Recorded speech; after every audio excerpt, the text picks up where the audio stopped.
I have with me Manitya Kaladharananda and Manitya Virajananda, who will be manifesting the power of third eye in front of all of you today. So along with me here, I have an eye band, and you can see that in front is a complete opaque sheet and behind is a thick sponge where the eyes can comfortably fit in. And you can see that under there is no space between the sponge and the opaque sheet for any light to enter, and even on top. So this is actually an ophthalmologist certified eye band, certified and tested by one of the top 10 hospitals of India, and it is certified and told that even with the eyes open, no light can enter through this eye band. So it is medically, scientifically tested and proven that no light can enter. This is the eye band that I'll be placing on Manitya Virajananda and Manitya Kaladharananda.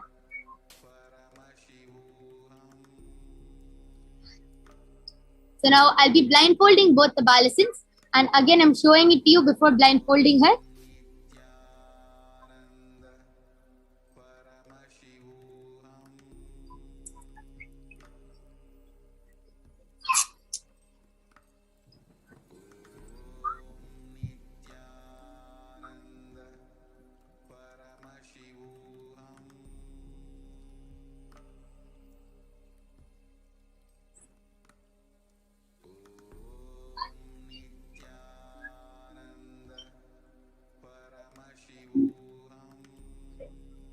Yes, Mavirija, are you comfortable? Yeah. Yes. So you can see that Mavirija's eyes are completely closed and blindfolded. And before I blindfold Ma Kaladhara, you can also see we have a side view being projected. So in that side view, you can see that there is nobody around and that it is going to be completely free from all sides, and only Ma Kaladhara and Mavirija are going to be there. So now I'll be blindfolding Ma Kaladhara, and again I'm showing the eye band before blindfolding them.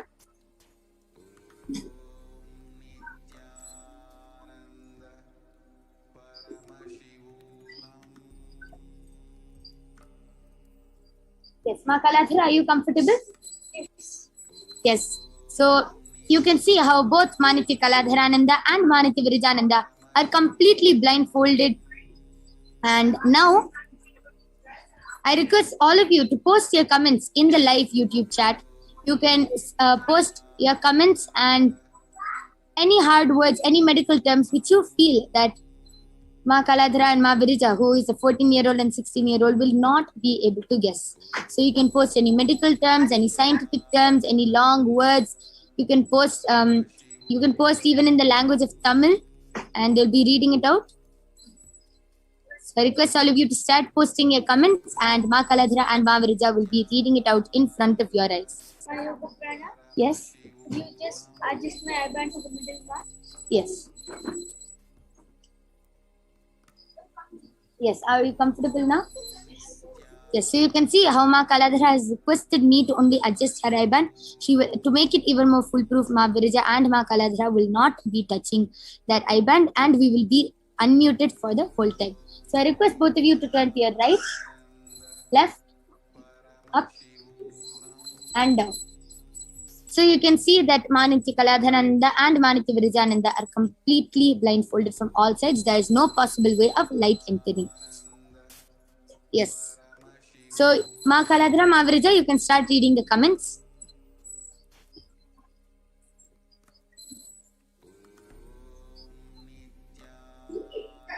Yes. So the latest comment which has been posted in Kailasa's HDH Nithyananda's YouTube channel is by Magic Heel saying Prana. And Manitya Venkateshananda has posted, thank you for all you do. It's fantastic and hard-earned.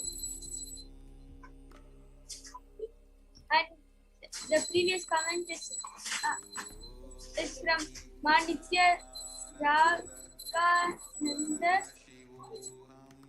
KUTPIANNAN has posted Om Parashakti. Suresh Shah has posted a Namaste emoji. And PHUNANDA W8TEEPUNG, light color through Namaskar emoji and 5 red color emoji. And again, Suresha has posted Om Nithyananda Paramashivam. And Magic has posted, actually he's supposed to write wow, but he wrote 2 by mistake in the start. Yeah. And Harish has posted how to come to. And the next comment is from Magic HDH has posted which place I am from. And Pragya Rajput has posted blessings my new born baby son. Yes, amazing. You can see how both Maniti Virajananda and Maniti Kaladhananda has beautifully read out all your comments, and how they've even read out Tamil comments and in even a different language. So let us now witness the extraordinary Shakti of body scanning. So I request all of you to stay tuned, and you will be witnessing the extraordinary Shakti of body scanning by the Balasins and the Nithyananda Yogis of Kailasa. But before that, I'll be removing the eye band of Maniti Virajananda.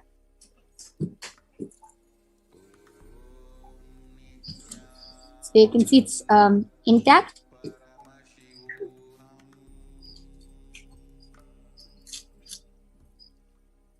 And Ma Kaladhara's eye band.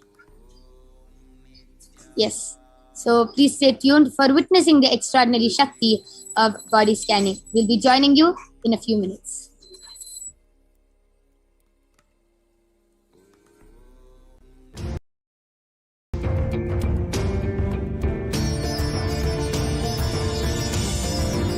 And setting model community.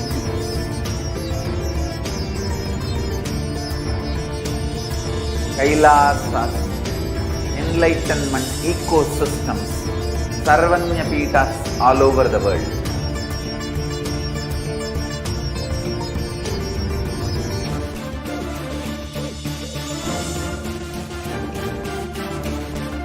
All powerful cognition, knowledge, only when you live, power manifestation and possibilities manifestation happens.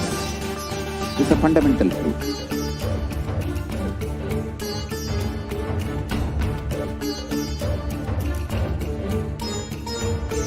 Hinduism cannot live exclusively as one sampradaya. No. All sampradayas of Hinduism is an ecosystem.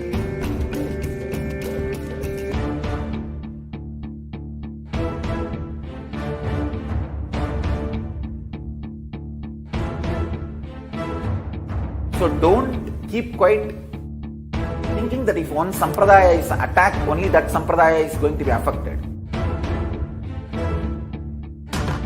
All of us are ecosystems.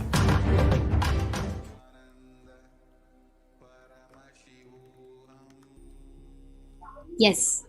So let us now see the Shastra Pramana, the Atma Pramana, the Apta Pramana, and the Sakshi Pramana for the power, for the extraordinary Shakti of the power of body scanning. Let us now see the Shastra Pramana. But before that, let us see what the power of body scanning does.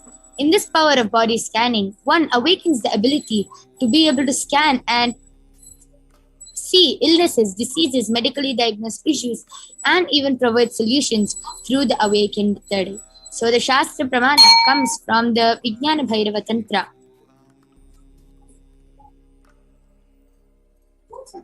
Swadehe jagato vapi sukshma sukshmatarani cha tattvani yani nilayam dhyatvante vyajyate para.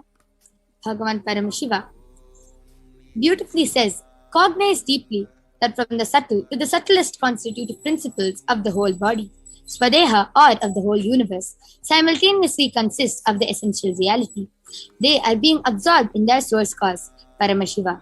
And by the experience of such restful awareness, one becomes complete from all the thoughts, and the ultimate universal divine power, Paradevi Adi Shakti, is revealed, and the supreme power manifestation happens.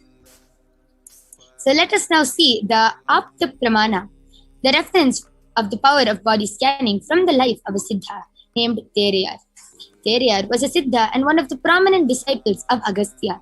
One day, a man suffering from a severe headache came to Agastya for healing, and Agastya uses the power of body scanning and scanned the man and told that the cause of the headache is because there's a small type of terai, a type of frog, sitting in the man's brain.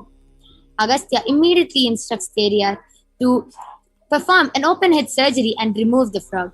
After the surgery is successfully completed, the person is healed and is completely, permanently cured of the headache. Thus, he gave the name Teriyar. So, this is a beautiful Apta Pramana for the power of body scanning from the life of a Siddha. This was 5,000 years ago, and they were able to manifest the power of body scanning, and they were even able to conduct open head surgeries. So, let us see the Atma Pramana, where Supreme Pontiff of Hinduism, Jagat Guru Mahasannidhanam, His Divine Holiness Bhagavan Nithyananda Paramashivam, has time tested and verified this science. On the 22nd of December, His Divine Holiness reveals how he uses the power of body scanning, paraphrasing his words. Only when I had a multiple compound fracture, I was forced to go for surgery and therefore for medical checkups related to that. At that time, they detected heavy metal quantity in different organs of mine, and it was revealed that I had been poisoned without our knowledge, and immediately I used diagnostic methods and the power of body scanning to study the condition of the body and found out what the problems and imbalances had happened and where the balance had to be done. I used allopathy as a second opinion to just verify my findings. You can see how beautifully Swamiji manifested the power of Shushada, going beyond pain. So beautifully, all these incarnations, all these avatars who land down in this form, in this world, just manifest divine leelas, so many divine leelas in their life, and how they play these divine leelas just for the devotees and disciples to understand and get a higher cognition. So let us now see the Sakshi Pramana. You can see so many disciples and initiated devotees of Swamiji are manifesting the power of body scanning and sharing their experiences and results of how they are able to manifest these extraordinary powers. And now let us see a live demonstration of the power of body scanning being manifested in front of all of you now. So we'll be back with you in a few minutes, and you will be seeing and witnessing the Balasins and the Nithyananda Yogis of Kailasa manifesting this extraordinary Shakti of body scanning. So till then, all of you can post all your comments, whether you want a body scanning request all for this extraordinary power. You can call all of them and you can request for a body scanning, and we'll be back with the Balasins and the Nithyananda Yogis, and you can witness this extraordinary Shakti. So we thank all of you for joining us. Please stay tuned, and in a few minutes we'll be back. Nithyananda Paramashivoham.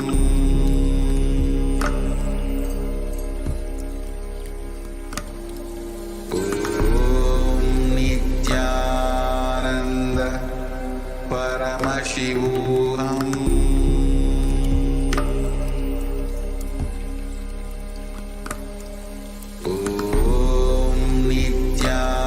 Nithyananda Paramashivoham.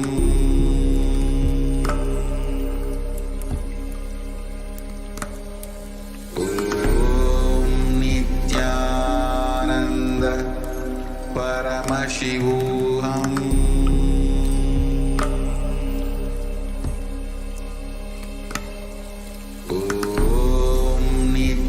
Nithyananda Paramashivoham.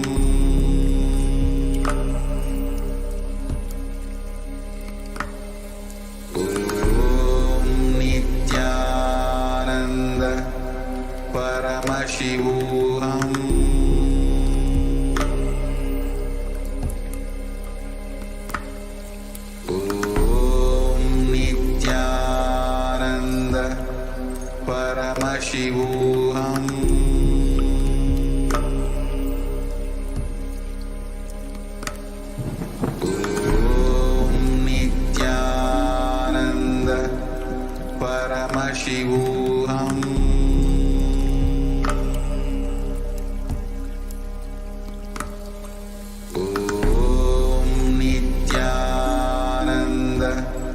Paramashivoham.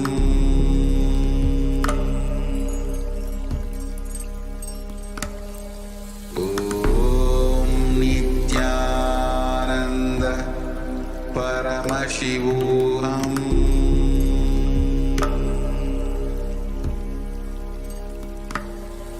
Om Nithyananda. Yes.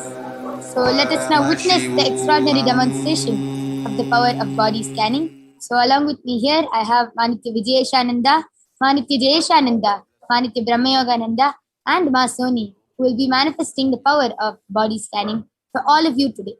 So I request all of you to start posting your comments in the live chat.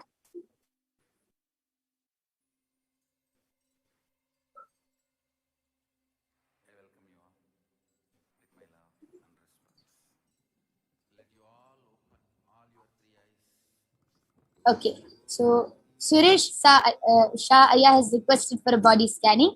So Maniki Jeshananda, you can do the body scanning for Suresh Shah Aya.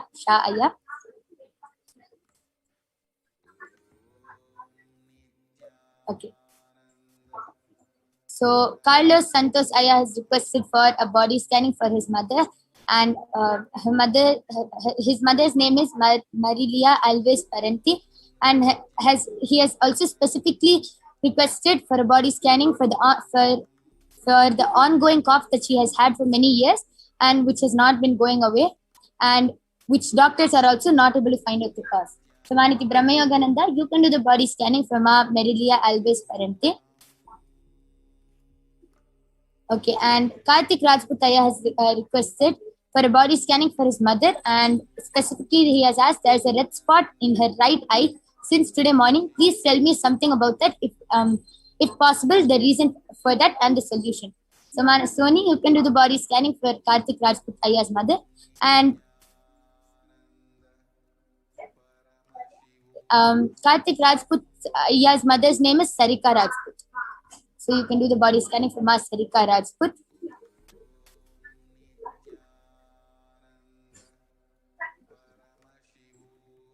Okay, so Magic Heal has posted, my name is Suchita. I want a body scanning. My body feels low. Always want to know the reason for it. Please help me with the body scanning. So Maniti Vijayeshananda, you can do the body scanning for Ma Suchita.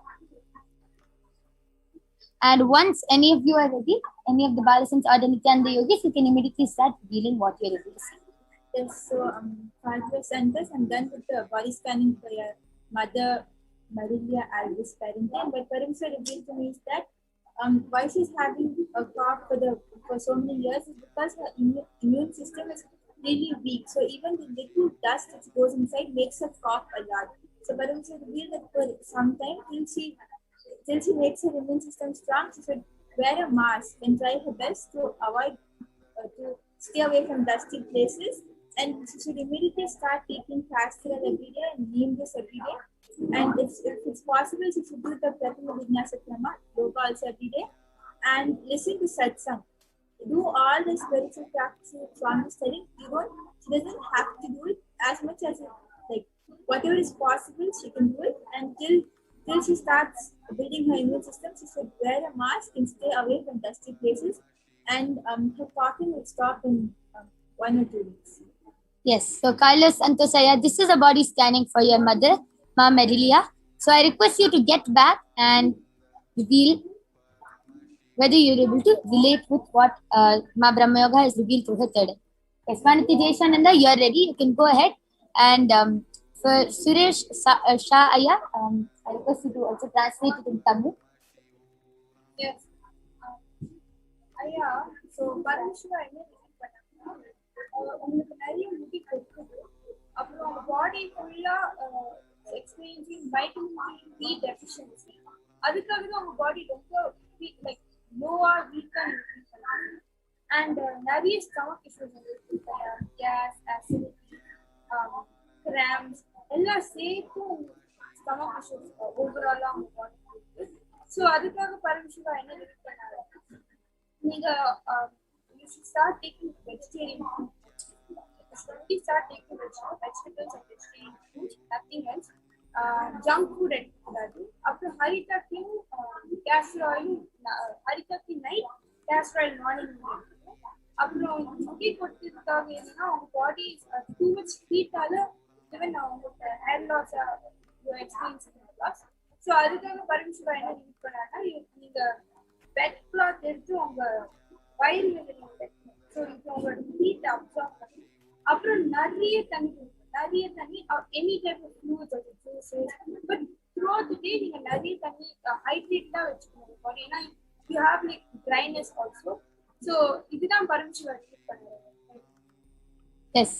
So, Suresh Shaya, this is a body scanning for you. Manitya Jeshananda has revealed. I request you to get back in the chat and share with us whether you were able to relate with what Ma Jesha has revealed. Yes. And is anyone else ready? Yes, Masoni, you can also go ahead. Nithyanandam, I did the body scanning for Sarika Rajput and Paramashiva revealed that you have too much heat in your body, ma.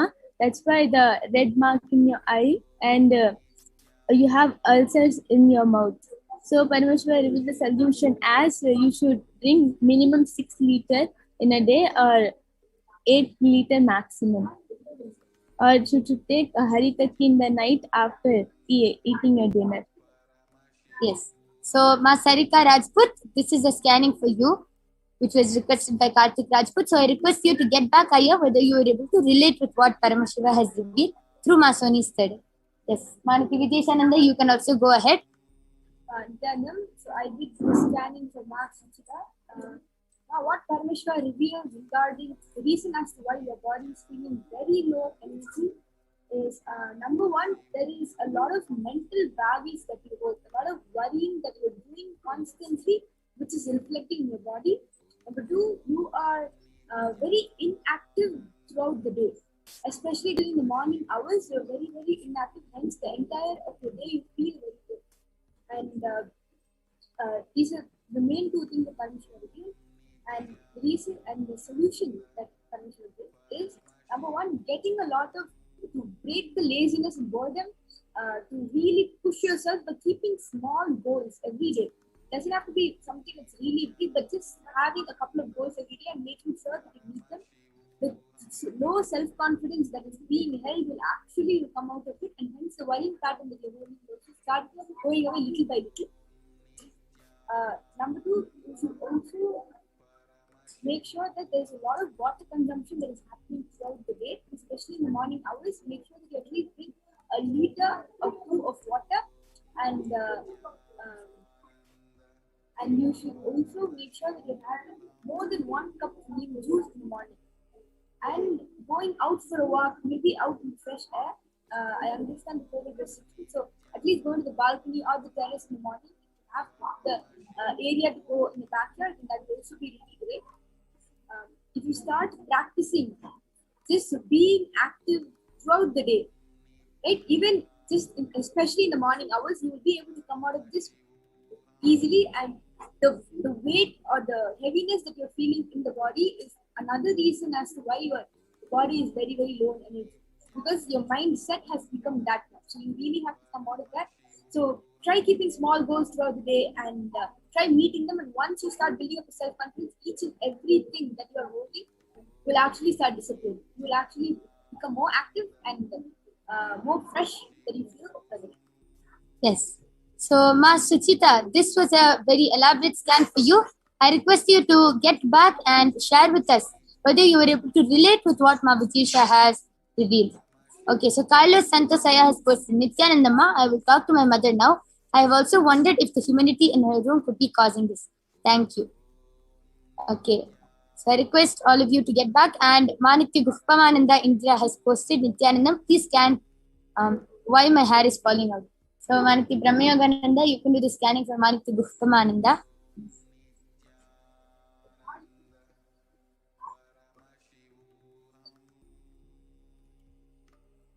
And Karthik Rajput has gotten back telling, okay, so that means it's not major problems. My mom needs to drink more water every day and that red spot will be removed. Yes. So, and he has also posted, thank you. Yes, Saya, just to drink more water, it is because of a lot of heat is what Paramashiva revealed. Okay, and Anasuya Padavatan has posted, Ma, please scan me. I'm very stressed. So, Manitya Jayananda, you can do the scanning for Anusuya Padavatan.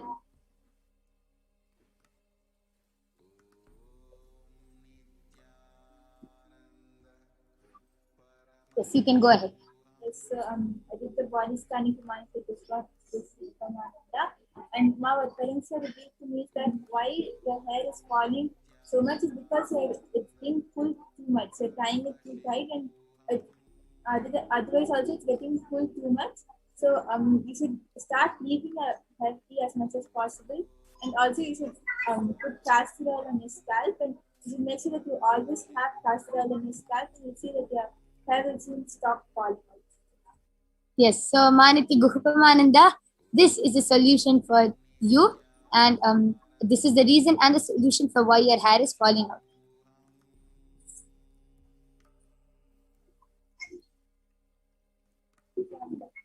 Yes, Majesha, you can go ahead.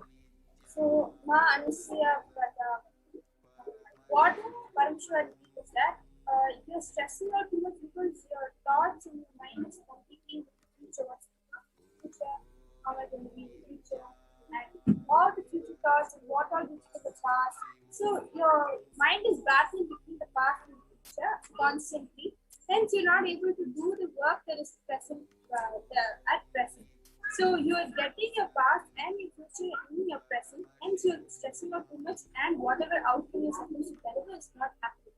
So what Parameshwar means is that you have to do intense completion for it, and there are a lot of videos on YouTube regarding this completion, science of completion that Bhagavan is revealed, and you can see one of those videos, and you can look at the right method to do the completion, and it will really do you justice, because you will be complete with the past. You'll be so peaceful for what all happened in your past. At the same time, you will not have thoughts regarding the future, because Swamiji has always said that you have to live in the present. So whatever you do in the present and complete the past will impact whatever that's going to happen in the future as per what I want. So this is what Paramahansa said. Yes, so Ma Anusuya Padavatan, this is a scanning for you. So I request you to also get back. And Ma Suchita has gotten back the link. Thank you so much. Yes, I can relate to it. We'll surely work on the things too. Yes. So just follow what Paramashiva has revealed as a solution, and you will be completely healed. Yes. And with this, we thank all of you for joining us in today's Power Manifestation segment. And you can join back with us at 2 o'clock a.m. IST and 4 o'clock p.m. IST. And please stay tuned for the upcoming segments. We thank all of you for joining us. Thank you, Nithyanandam.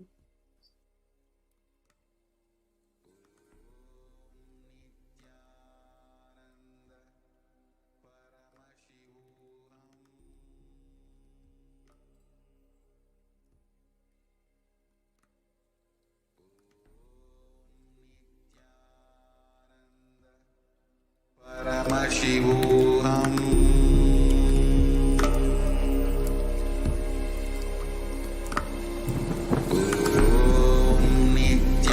Nithyananda Paramashivoham.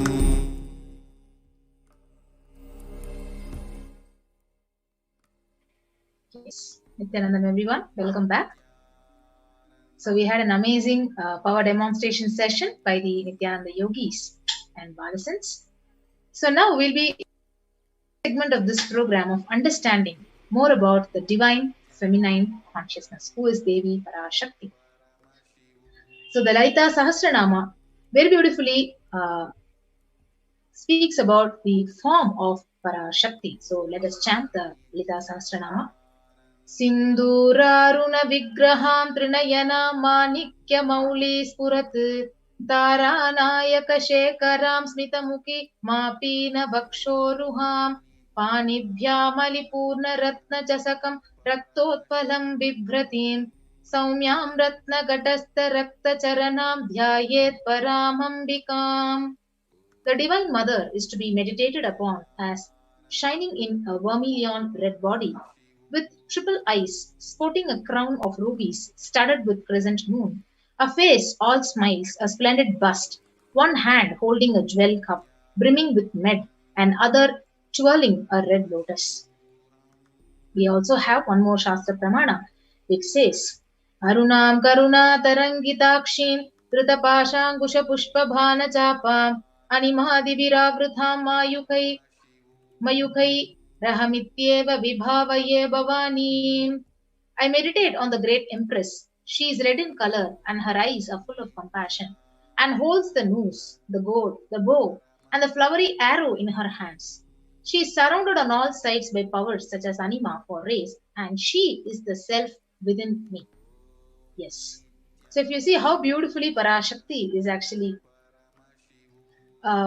explained in these verses. So Devi, the ultimate pure feminine consciousness.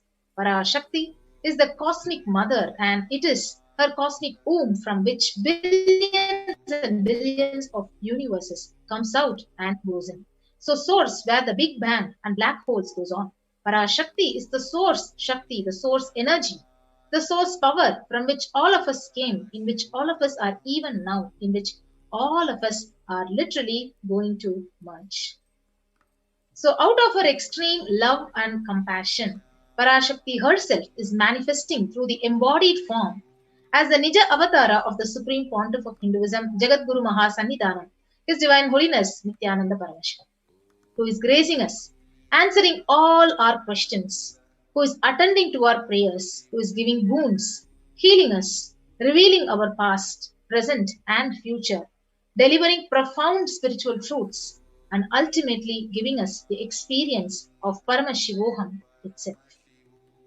So, in the words of Parashakti herself, where during the Akashic reading session on the 12th of May 2021, the Supreme Pontiff of Hinduism revealed that raising as Omkara, expressing as Vedas and Agamas, blossomed as Hrinkara, filled as Parashodashi, living in 40 triangles, the Kailasa Swamini, who is in Kailasa, Sripura Chintamani, Parashodashi, sitting as a part of Paramashiva, Parameshwari, who rules the world, Paramashakti, Manonmani, Meenakshi, as Nithyananda, I took the Nija Avatara here to give good boons to everyone, to bestow all the goodness.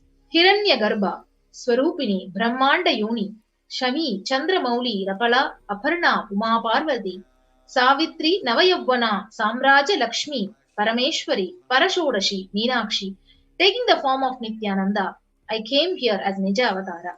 With great compassion, I am blessing, listen, people to do good to all of you. I took the form of Nithyananda and came down as Nija Avatara. Again, on the 30th of April, Parashakti revealed, rising in Omkara, blossoming as Shiva, Shiva manifesting as source of existence, powers of existence, expression of existence. From the oneness of Om, blossoming into two as Prakriti and Purusha, blossoming as three Shaktis, the Icha Shakti, Kriya Shakti, Jnana Shakti, growing as four Vedas, expanding as five Panchabhutas, beyond the six chakras, filled as Gotras of seven Rishis, expanded as 8 directions, existing as 9 Grahas, blossoming as 10 Indriyas, being as 11 Rudras, creating all the worlds, bringing life, to tell and make truth blossom and to do good. Parashodashi, Meenakshi, in the form of Nithyananda, I came to bless every one of you. Yes. So very beautifully how the Supreme Pontiff himself, as Parashakti herself, revealed how she is expressing herself to the whole cosmos. So literally, how to receive Devi Parashakti. So literally, you are seeing Paramashiva and Parashakti at the same moment. And she is there in front of your screen. So always receive her very traditionally. So Bhagavan himself has beautifully said, keep 2 betel leaf, 1 banana, 1 betel nut, and 1 coin in front of the screen, and watch and have the darshan of Parashakti. So the coin is actually considered as a traditional dakshina, and in Hindu tradition, it can be of any lowest value. For example, in India, it can be even 1 paise. In US, it can be even 1 cent. So Bhagavan very beautifully says, if you keep 1 cent, after 100 days, it will become $1. And after you offer that, and after the darshan is over, you can do namaskar to Parashakti. And you can eat the banana, the betel leaf and betel nut and take it as prasadam and share it with your loved ones immediately. And you can collect all those coins which you offered as dakshina. You can send it to the Los Angeles temple. So this betel leaf, this betel nut, it may look too small for all of us, but in a few days you will see how it deeply adds that feeling connection to Parashakti, and you will never take the darshan for granted. So as you do this as a ritual, it will just break your monotonous, unconscious mentality and lifestyle, and it will literally remind you and will raise you to the powerful cognition.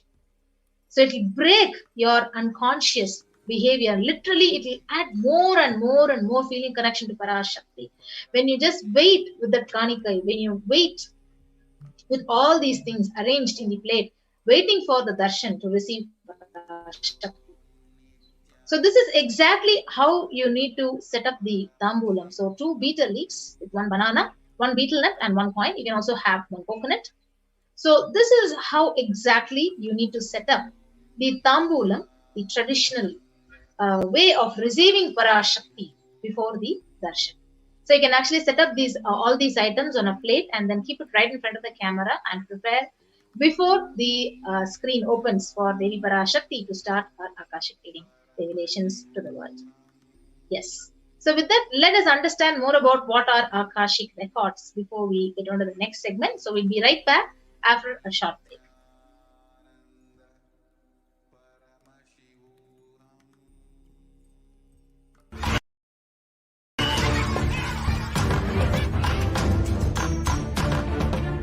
I invite all of you to get involved and enjoy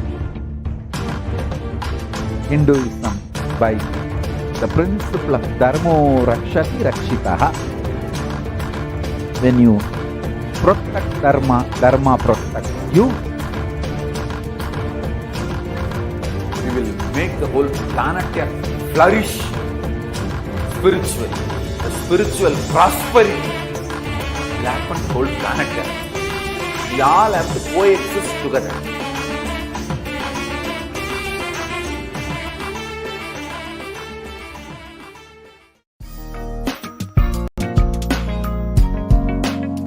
We get you health. We get you ability to build beautiful relationships in your life. We get you direct spiritual support, and we make sure you become wealthy.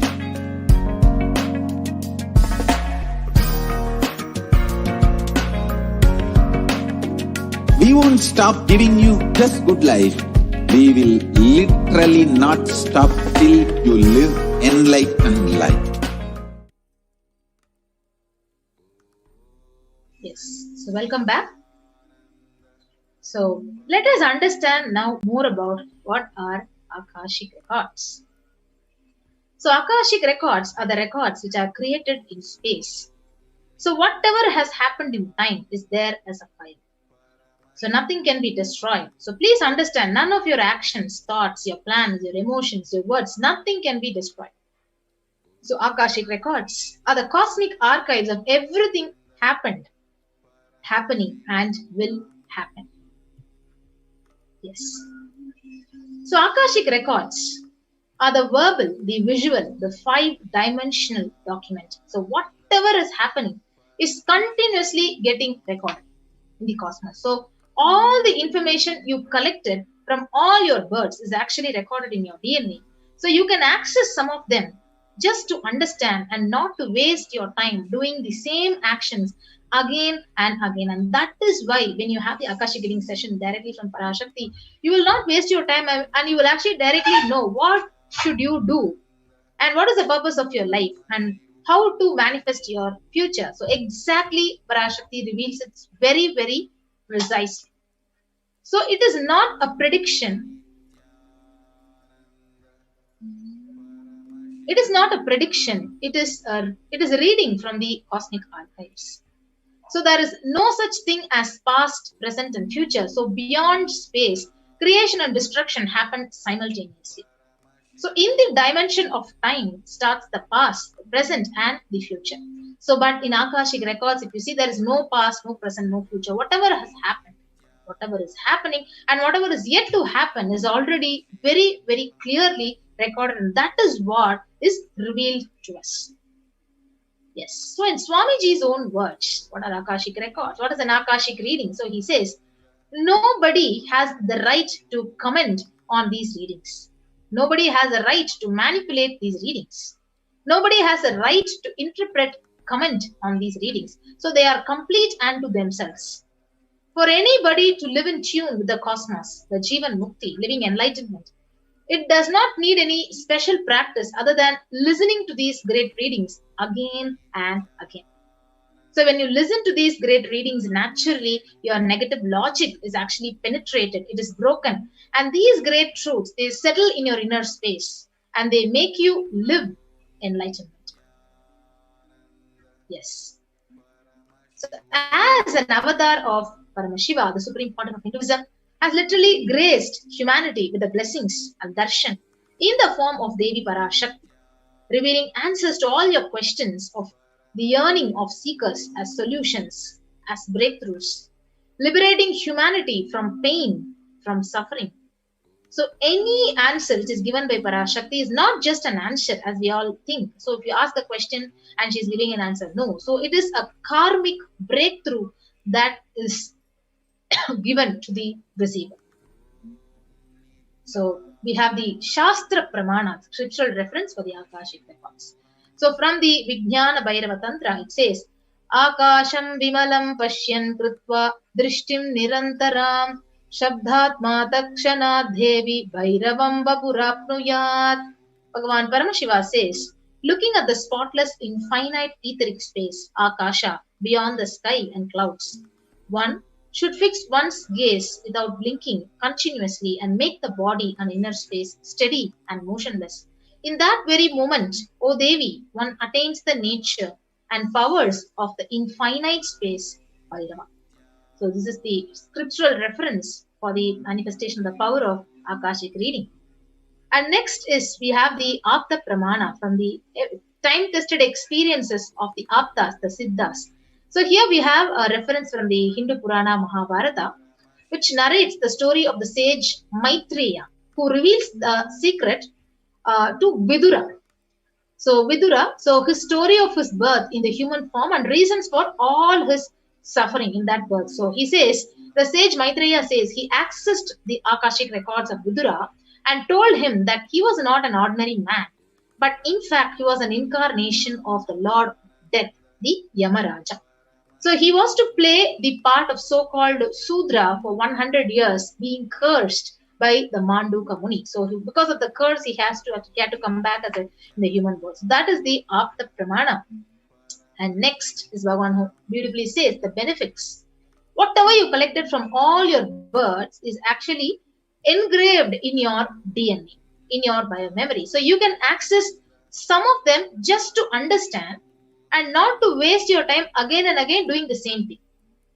So accessing this DNA code, reading the Akashic records, it will be useful for you to be liberated from your default future, bringing an end to binding cognitions, known and unknown sufferings, leading you to experience the ultimate enlightenment, Paramashivoham. So if you see, only an avatar can actually access, he can only alter the Akashic records. See, all the initiated Balasans, the Nithyananda yogis, they can view the Akashic records. However, only an avatar can alter, he can edit, upgrade and change the Akashic records. So during the darshan and dikshas, the Supreme Pontiff blesses and upgrades the Akashic records as per the prayer of the devotee. Yes. So the next most important and beautiful, interesting thing is, what can you ask in an Akashic reading? So most of you will be wondering, what question can I ask to Parashakti? Can I ask this question?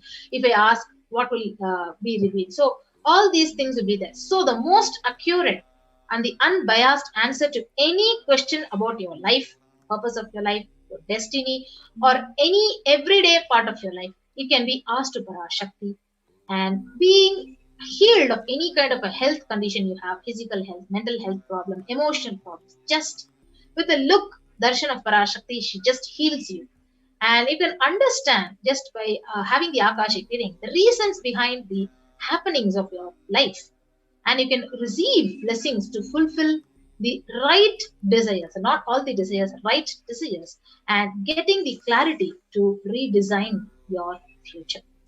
So this is what exactly you can actually ask in an Akashic reading session. So you can actually post it in the comment section in the YouTube live stream, and you can ask about the purpose of your life, what is the future of your life, what is your destiny, and for healing of any kind of a disease which you are suffering from. So any question you can actually ask the Parashakti when she is gracing us, and literally you will be actually blessed to have the auspicious blessings directly from the Cosmic Mother. Yes. So with that, we'll be moving on to the next segment after a short break.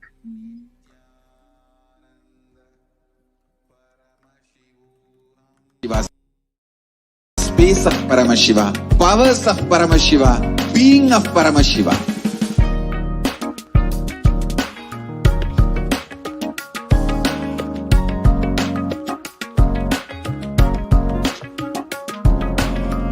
Whole world should become Kailasians. I want the whole world to know Hindus have something great to contribute to the world.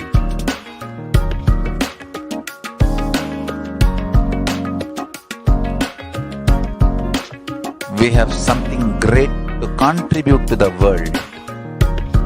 Let us do that.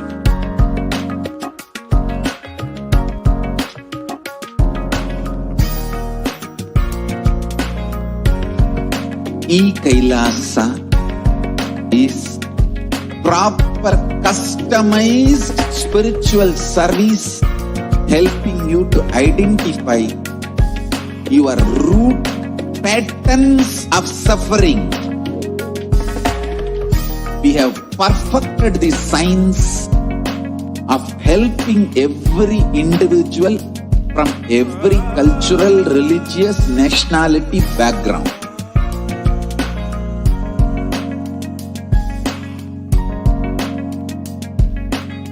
You will have lowest reactionary assumptions, highest awakened response, alive response for life continuously.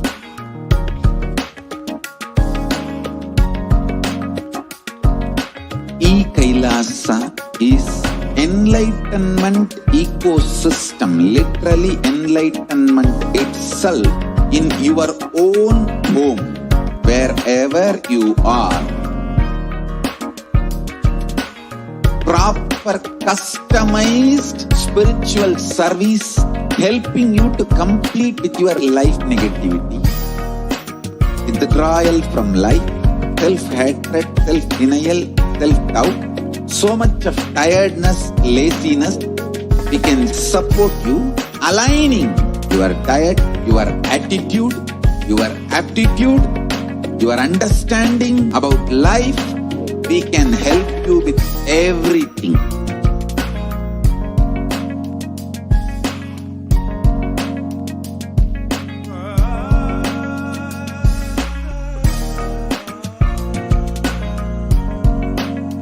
If you are interested in enlightenment, we will immediately bring this to you. If you are not interested, we will explain the whole science, inspire you and make you interested in enlightenment time. We need to cater this enlightenment science to the whole world wherever they are, because enlightenment is the birthright of all human beings. Kailasa is responsible to provide that to all human beings.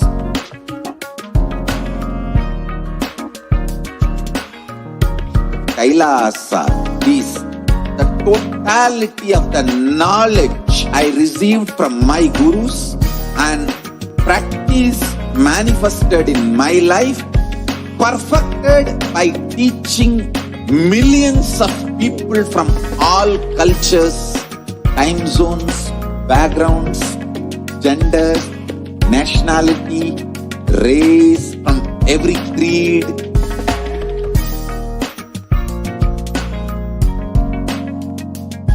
So this absolutely perfected knowledge available to you, served to you in your home without even you moving out of your.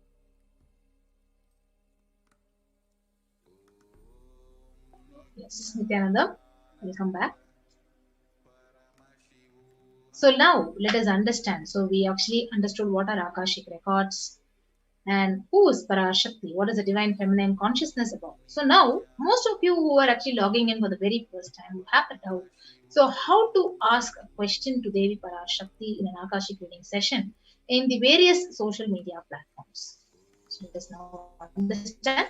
So if you go on to the YouTube and the YouTube channel, you can actually go and type out Kailasa's HDH Nithyananda and you can join, click on to the join button and become a member. So first thing, you can subscribe to the channel and you can click on to the join button to become a member. And once you become a member, now you have the beautiful opportunity to ask any question, like in terms of health, wealth, your business, your relationships, or your life, your purpose, your destiny, whatever you have as a question to Parashakti, you can ask it in the comment section. So you can ask a question. So it allows you to post your questions only after you become a member. So join as a member in the YouTube, official YouTube channel, Kailasa's HDH Nithyananda channel. And then after that, you have the opportunity beautifully to ask the questions in the comment section.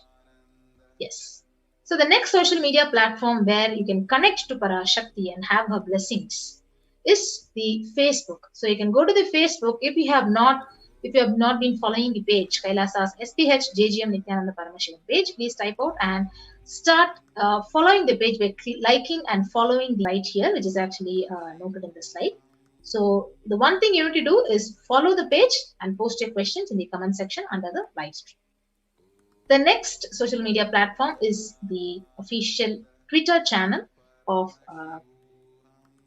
at Sri Nithyananda. So you can actually go to the Twitter app and you can follow at Sri Nithyananda on the Twitter. Once you follow the Twitter account, then you can actually ask your questions in the reply section of the tweet under the live stream with the official website and ask questions on the WhatsApp chat.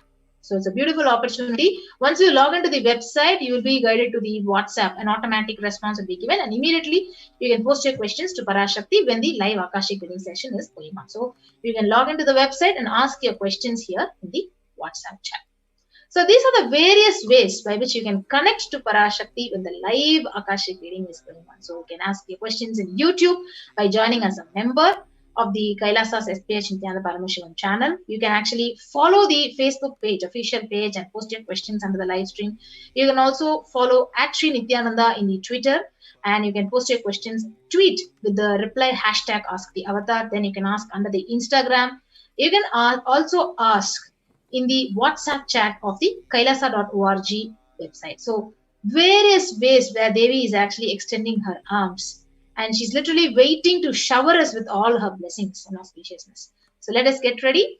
So if you have not become a member, if you have not followed one of the Facebook pages or Twitter or Instagram, right now you can go ahead and do that. Take a few minutes and do. And we'll be right back after a short break.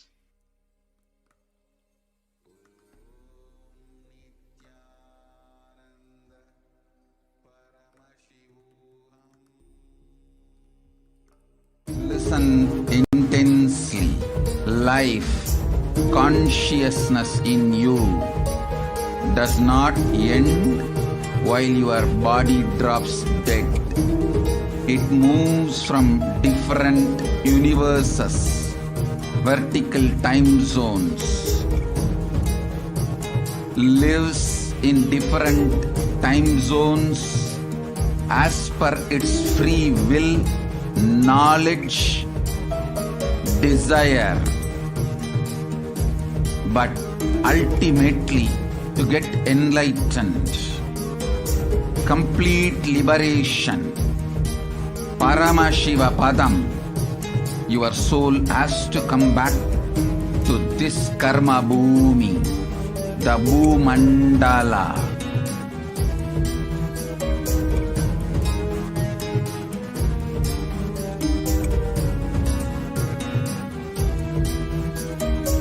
This Bhumandala and the Jati ecosystems, the caste ecosystems,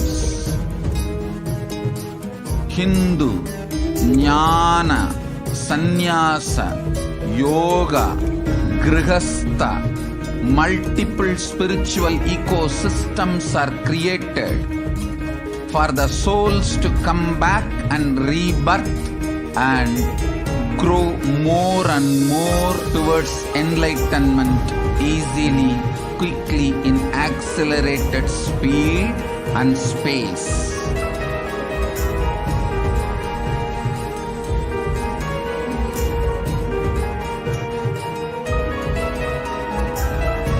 Understand the secret of Sayujya Mukti.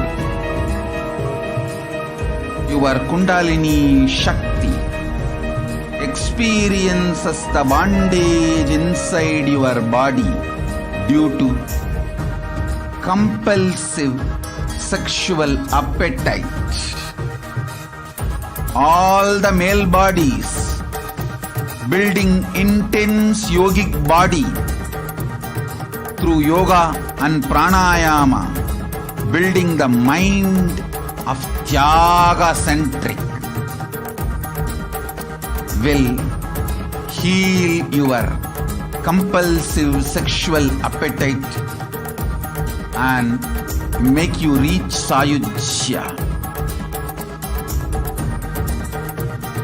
All female bodies, love-centered care, serving every being will liberate you from the compulsive sexual appetite and make your Kundalini reach Sahasrara, which is Kailasa, Paramashivoham, Sayujya.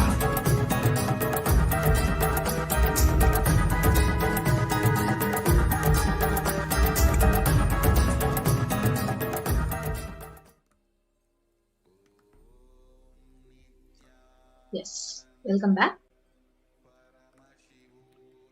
So this session, so this segment, we will be actually listening to the exact revelation by Parashakti during an Akashic reading and how she has revealed about the benefit, about the importance and significance of having the neem flower. So let us now first listen to Parashakti, and followed by that we'll be having the translation to what Parashakti exactly revealed.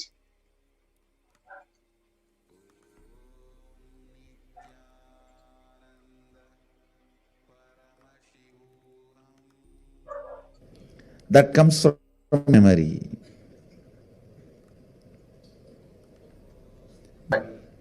The way you cognize you, your inner image.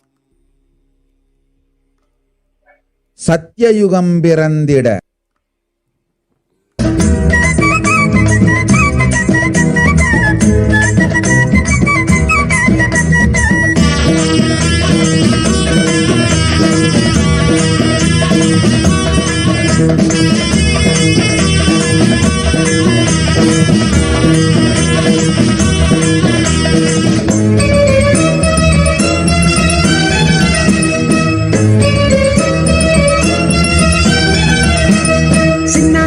பெரியாத்தா சிலம்பாத்தா பெரும்பாத்தா அடும்பாடியாத்தா மேல்மலையனூர் வாழ்பவளே அங்காளியாத்தா கன்னியாத்தா பொன்னியாத்தா சேனியாத்தா சீயாத்தா திரௌபதியாத்தா நீ தென்குமரி நின்ற எங்க பகவதியாத்தா.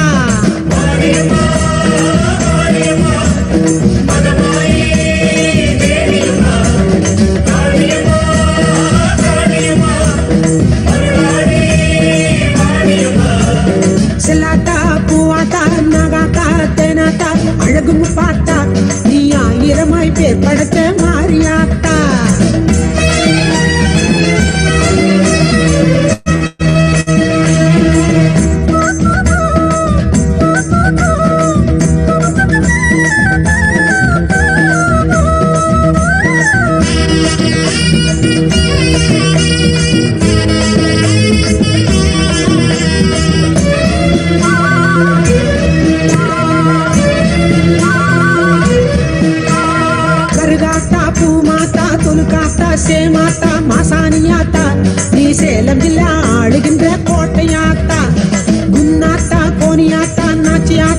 காட்சியாத்தா வடிவுடையாத்தா நீ ஆதி பராசக்தி என்னும் மறுவூராத்தா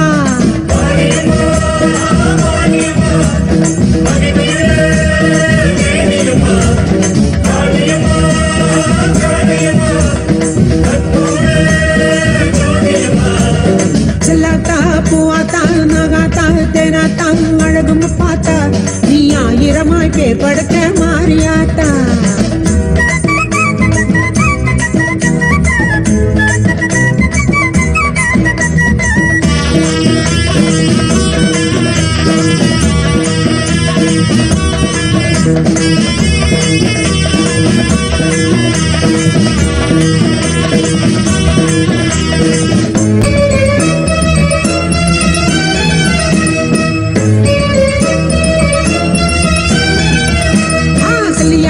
பொல்லியாத்தா வள்ளியாத்தா தில்லையாத்தா கோலவிழியாத்தா நீ கொங்கு நாட்டு தங்கமடி தண்டு மாறியாத்தா படவேட்டா பாளையத்தா ஆலயத்தா சாலையாத்தா பண்ணாரியாத்தா அடிவேம்பு தேரில் ஏறுகின்ற வேம்புலியாத்தா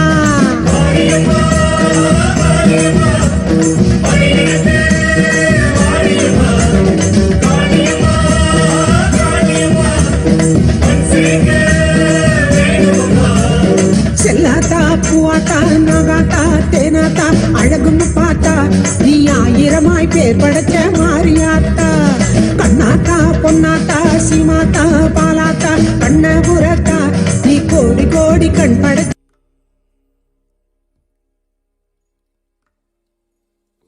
வருபவளே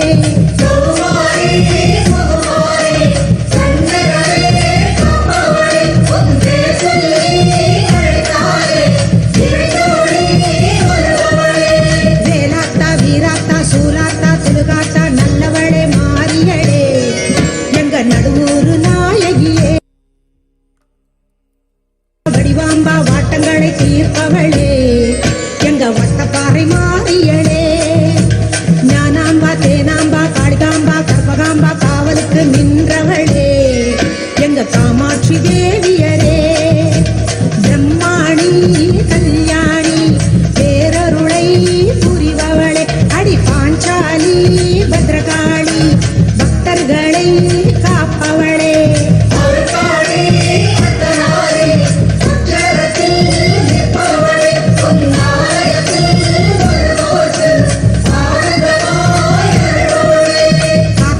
கருப்பாயி மாதேவி மாகாளி மண்ணடந்த மாரியரே எங்க மண்டை காட்டு பகவதியே சந்தோஷி மீனாட்சி மாசாணி மகராசி மங்களங்கள் சேர்ப்பவளே மேல் மருவத்தூர் சக்தியளே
ಓಂಕಾರ ಉದ್ಭವಿ ಪರಮೇಶ್ವರಿ ಜಗನ್ನಾಯಕಿ ಜಗದೀಶ್ವರಿ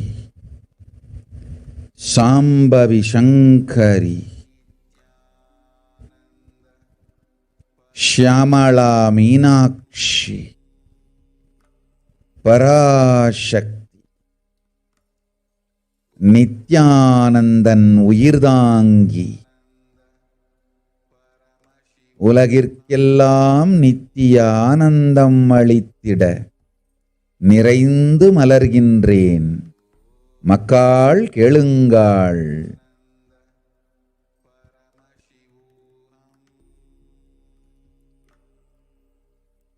இவ்வுலகில் நிகழ்ந்திருக்கும் இப்பெரும் பிரளயத்து துக்கம் எல்லாவற்றிலிருந்தும் உங்களை காத்துக் கொண்டிட உபாயம் அருளுகின்றேன். உள்ளபடி கேளுங்கள். மக்காள், நடக்கும் பெரும் பிரளயம் புத்துலகை படைத்திட சத்தியயுகம் பிறந்திட சங்கரனார் செய்யும் சதிராட்டமப்பா. மானுட ஜாதியினர் பூமாதேவிக்கு செய்த துரோகங்கள், துக்கங்கள், துயரங்கள் மீளாது செய்திட்ட மாளா கொடுமைகள் எல்லாவற்றிருந்தும் இயற்கையை மீட்டெடுத்து புத்துலகம் செய்து வைக்க சங்கரனார் முடிவெடுத்தார். அதன் காரணமாய் நிகழ்கின்றது இப்பெரும் பிரளயம். மூடர்கள் எல்லாம் ஒருவரோடொருவர் முட்டி ஒருவரை ஒருவர் சாய்த்து தங்களுக்குள் தானே அழிவார். மக்காள், பரமசிவன் பதம் பிடித்து நித்திய வாழ்வடைந்து கைலாச போகத்தொடு, கைலாச தோகத்தொடு, கைலாச யோகத்தொடு கைலாச வாசிகளாய் கைலாச சக்தியொடு வாழ்ந்திடுவீர் வளமாக. நன்றாய் கேட்டிடுங்கள். உச்சந்தலை நெத்தியிலே மஞ்சள் காப்பிட்டு உள்நாக்கில் வெப்பம்பூ இடித்து நெஞ்சில் நிர்விகல்ப நிலையில் இருந்து அடிவயிற்றில் புற்றுமன்னும் குதிகாலில் வீண் வெங்காயமும் நிறுத்தி காப்பிட்டு நிதந்தோறும் உறங்கத் துவங்குவீர். நிர்விகல்ப நிலையிலேயே நீங்களெல்லாம் நிலை பெற்று துரியத்தில் இருந்திட பரமேஸ்வரி அருள் செய்கின்றேன். இது ஒன்றே இப்பிரளயத்திருந்து பிரளயத்தின் பெரும்போக்காம் வியாதிகள், துக்கங்கள், ரோகங்கள், கருமங்கள், மன உளைச்சொலடு அழுத்தங்கள் எல்லாவற்றிருந்தும் விடுபட்டிட இனிமையான வழி சொன்னேன். கேளுங்கள் மக்காள். கேடில் வாழ்வமையும் ஞானத்தின் பூரணமும் பரமசிவபதமும் தருகின்றோம். நின்று நிலையாக நித்யானந்தத்தொடு வாழ்வீர். என்றென்றும் உங்களோடு யானிருந்து காப்பேன், கவலை வேண்டாம். வனா அஜந்தன் உனக்கு வந்திட்ட ஏழரை ராகுவோடு கோடி கொடுந்துக்கம் இழைக்கவே எழுந்தருளியிருக்கின்றது. குருநாதனைப் பற்றி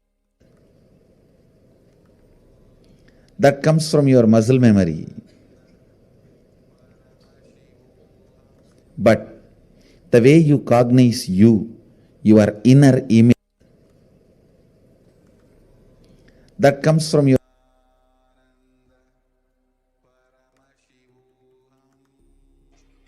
So what exactly Parashakti has revealed? So Devi's word exactly translated here. So listen intensely.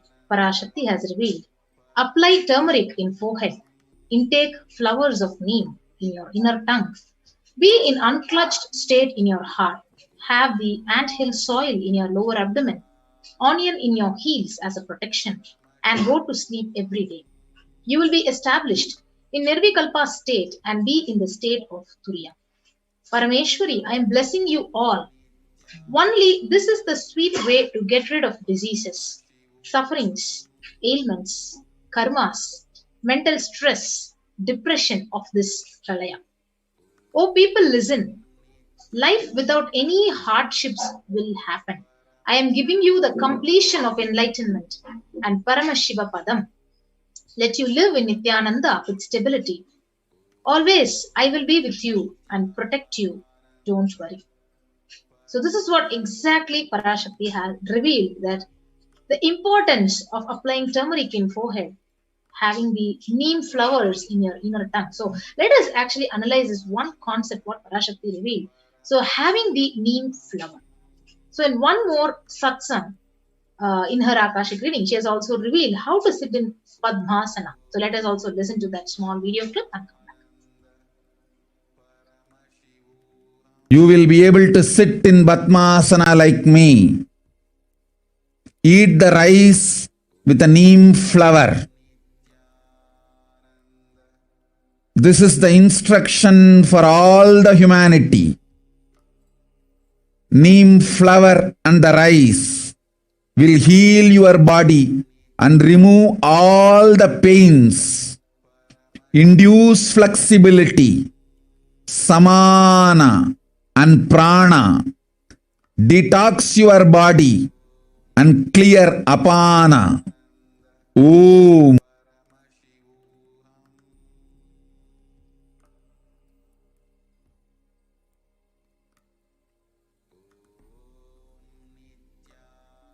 Yes, so this is one more Akashic reading revelation from Parashakti herself. So where she says, you will be able to sit in Padmasana like me. So eat the rice with neem flower, and this is the instruction for all humanity. Neem flower and rice will heal the body and remove all the pains, induce flexibility, samana, prana, detox your body and clear the apana. So this is the significance of the neem flower.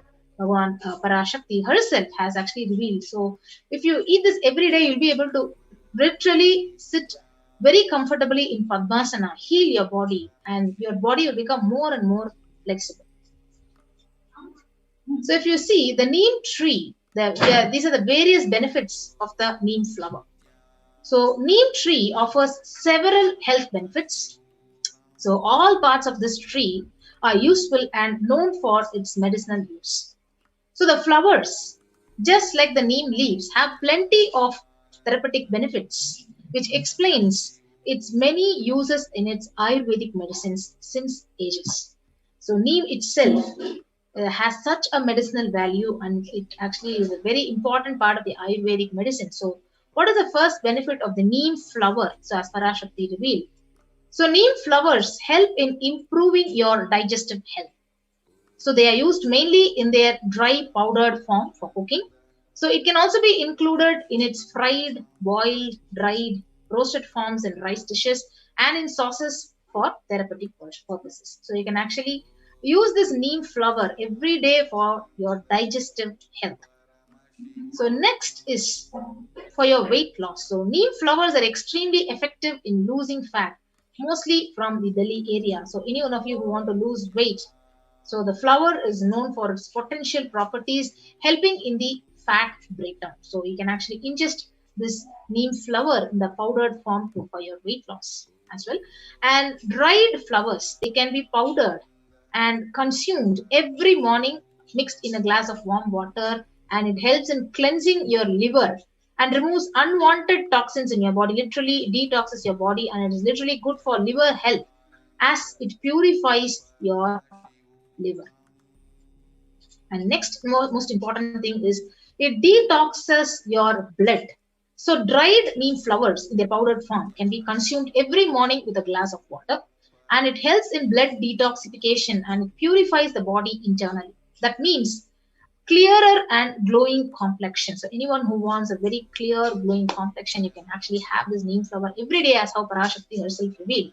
So not only flexibility, not only you'll be able to sit in Padmasana, it has innumerous benefits as given by the various rishis and siddhas of ancient ages. So The next benefit of neem flower is it improves metabolism. So consuming the neem flowers on a regular basis, it helps in improving your metabolic rate. So it improves blood circulation. It is good for your immunity, and it literally offers great positivity. So once you cleanse your body, it literally actually gives you a fresh feeling, detoxing your whole body, your whole blood, your liver, and all the organs, internal organs of your body. So neem flowers are also used in the treatment of belching, nausea, anorexia, and intestinal worm. So especially for deworming. So this neem flower and neem leaf is very, very good remedy. So Ayurveda says that leaves are magical for the eyes and beneficial for treating headaches and the skin. So we also have one of the scientific references which says neem flowers caused hypolipidemic effects when administered on rabbits. So the dietary neem flowers caused a marked increase in glutathione transferase activity in the liver and also possesses chemopreventive potential on the mammary and liver carcinogenesis. So in turn, it actually prevents cancer. So it acts as an anti-carcinogenic agent. So every day when you have this, it leads to a potential anti-mutagen against various carcinogens that may lead to cancer in your body. So neem flower is considered as an antiseptic that can cleanse your system, and it is also known to cure skin impurities when it is applied on your skin. So here is where how to ingest, how to take this neem flower. So Ayurveda says during the summer, the month of Chitrai, as a tradition, neem flower, jaggery and salt, they can be mixed and they can be eaten. So when you have it in this form, it balances heat in your body and it balances the pitta in your body.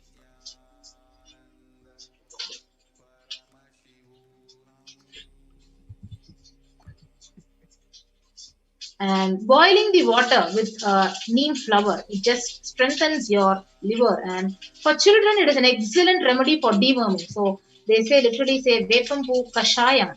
So when you boil the neem leaf, neem flower and the neem leaf in the water, and when you make it into a concoction and you drink it, it literally deworms, especially in small children and toddlers.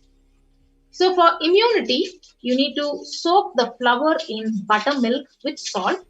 And 3 days, you need to have it like that. So soak the neem flower in buttermilk, and 3 days if you have this, literally you will see your immunity starts increasing, and it literally acts as an immune booster. So you need to store it in an airtight container. It can be roasted in gingerly oil and it can be consumed regularly. So for your immunity. And you can just soak the flower in water overnight. And early morning, if you start drinking that water, it will literally strengthen your body, strengthen your immune system. And to balance the pitta, you just need to roast the neem flowers in ghee, and it can be made as a traditional dish. It is called tuvayal in Tamil, with curry leaves. So with the curry leaves, you can also add the neem flower and make it into a dish with the ghee, and you can eat it for balancing the pitta in your body.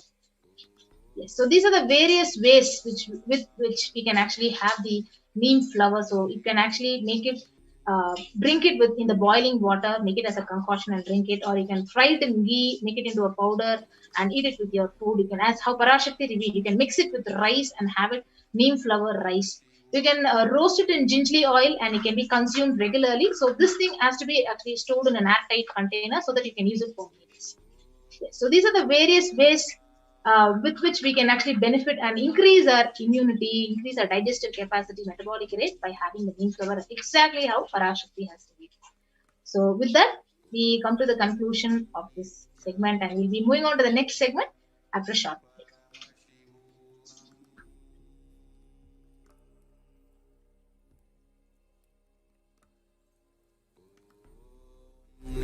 Nithyananda Paramashivoham.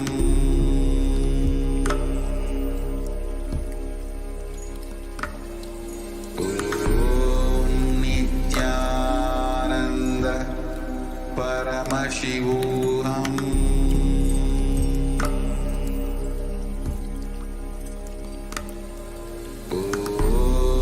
Nithyananda Paramashivoham. Devi Parashakti's revelation that we are going to understand and look into today is when Devi Parashakti revealed the sacred secret of Hindu birth. Of all the different types of birth, being born as a human is the greatest gift.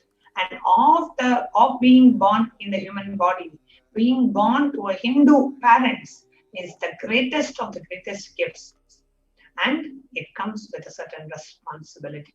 So now let us listen to Devi Parashakti's revelation of the sacred secret of Hindu birth, and we will also be sharing the translation of what Devi Parashakti has revealed. Let us listen to this.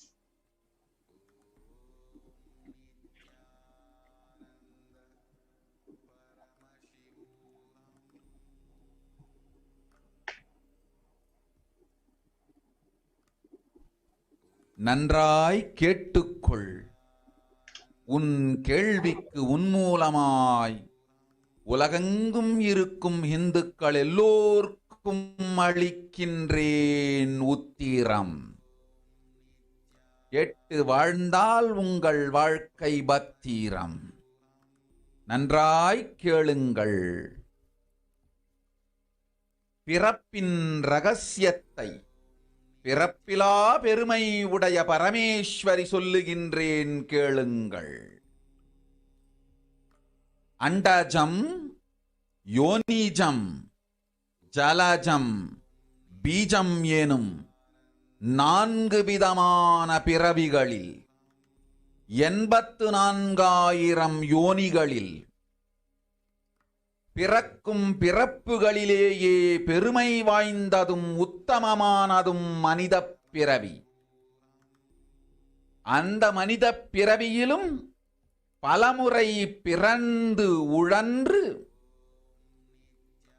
அரசியல், பொருளாதாரம், சுகபோகம், தர்மம், அர்த்தம், காமம் எனும் ஆசைகள், துக்கங்கள், அச்சங்கள் அனைத்திலும் அழன்று உழன்று இனி வேண்டாம் இப்பிறவி, வேண்டுவது மோட்சமே என்று முடிவெடுத்தோர்க்கு மட்டுமே ஹிந்து மத யோனிஜம், ஹிந்து பெற்றோர்க்கு பிறந்திடும் சனாதன ஹிந்து தர்ம யோனிஜம். மனித பிறவி உத்தமம், சனாதன ஹிந்து தர்ம மனித பிறவி உத்தமோத்தமம். இந்த உத்தமோத்தம பிறவி எடுத்த எல்லோருக்கும் ஜீவன் முக்த விஞ்ஞானத்தையும் சனாதன தர்மத்தையும் காக்கின்ற கடமையும் உண்டு. அதனால் வருகின்ற நன்மையெல்லாம் அனுபவிக்கும் உரிமையும் உண்டு. இந்த கடமையை செய்வோம் என்று சத்தியம் செய்ததனால்தான் அந்த உரிமை அளிக்கப்பட்டது. பூமிக்கு வந்தபின் மனம் மயங்கி மதிமயங்கி சனாதன தர்மம் காக்க மறந்ததனால் மாயை அவர்கள் உயிரை பறிக்கின்றாள். நன்றாய் புரிந்து கொள்ளுங்கள்.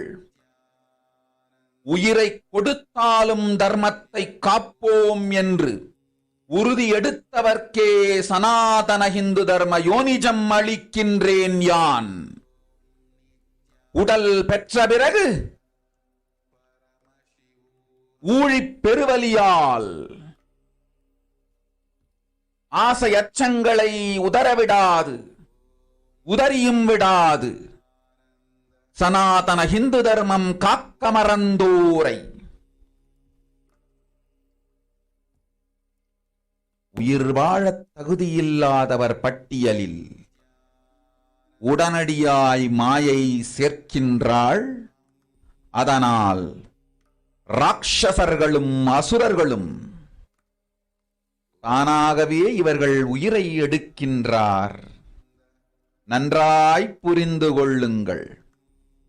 உயிரை கொடுத்தாலும் தர்மம் காப்போம் என்று நிற்பவர்க்கு நிலைத்திடும் வீரஸ்வர்க்கமும் கைலாச பதவியும் எக்காரணம் கொண்டும் தர்மம் காக்க மறந்த உத்தமோத்தம ஜனனமான சனாதன ஹிந்து ஜனனம் பெற்ற மக்களுக்கு இல்லை வேறு கதி. சனாதன ஹிந்து தர்ம மனித ஜனனம் உத்தமோத்தம மனித ஜனனம். உங்கள் உரிமை உலகில் அதிகம், உங்களுக்கு கடமையும் உலகில் பெரிது. தர்மம் காத்தாலே கடமை, தர்மம் காக்காதார்க்கு உயிர் வாழும் உரிமை இல்லை.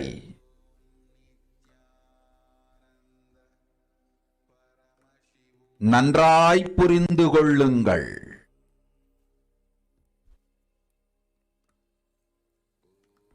உத்தமோத்தம பிறவியான சனாதன ஹிந்து தர்ம பிறவி எடுத்த எல்லோரும் புரிந்து கொள்ளுங்கள். உங்கள் வாழ்வின் முதற்கடமை தர்மம் காத்தல். தர்மம் காக்க தர்மம் உங்களை காக்கும். சனாதன ஹிந்து தர்மம் காக்க மறந்திட்டால் வாழும் உரிமையை நீங்கள் இழந்து விடுகின்றீர்கள். அதற்கு மேல் வாழ்ந்தென்ன அழிந்தென்ன? பூமிக்கு பாரம் குறையட்டும் என்று அசுரர்களும் ராட்சதர்களும் உங்களை உண்டு தீர்க்கின்றார்கள். அதையும் மாயை கண்டு சும்மாவிருப்பாள். பிரபஞ்ச ரகசியத்தை, பிறவியின் ரகசியத்தை உலகிற்கெல்லாம் உத்தரமாய்ச் சொல்லிவிட்டேன். புரிந்து வாழ்வில் நடந்து உயிரை பத்திரமாய் பார்த்துக் கொள்ளுங்கள். அன்னை சொல்லும் அருள் சத்தியம் இது. ஓம் ஓம் ஓம்.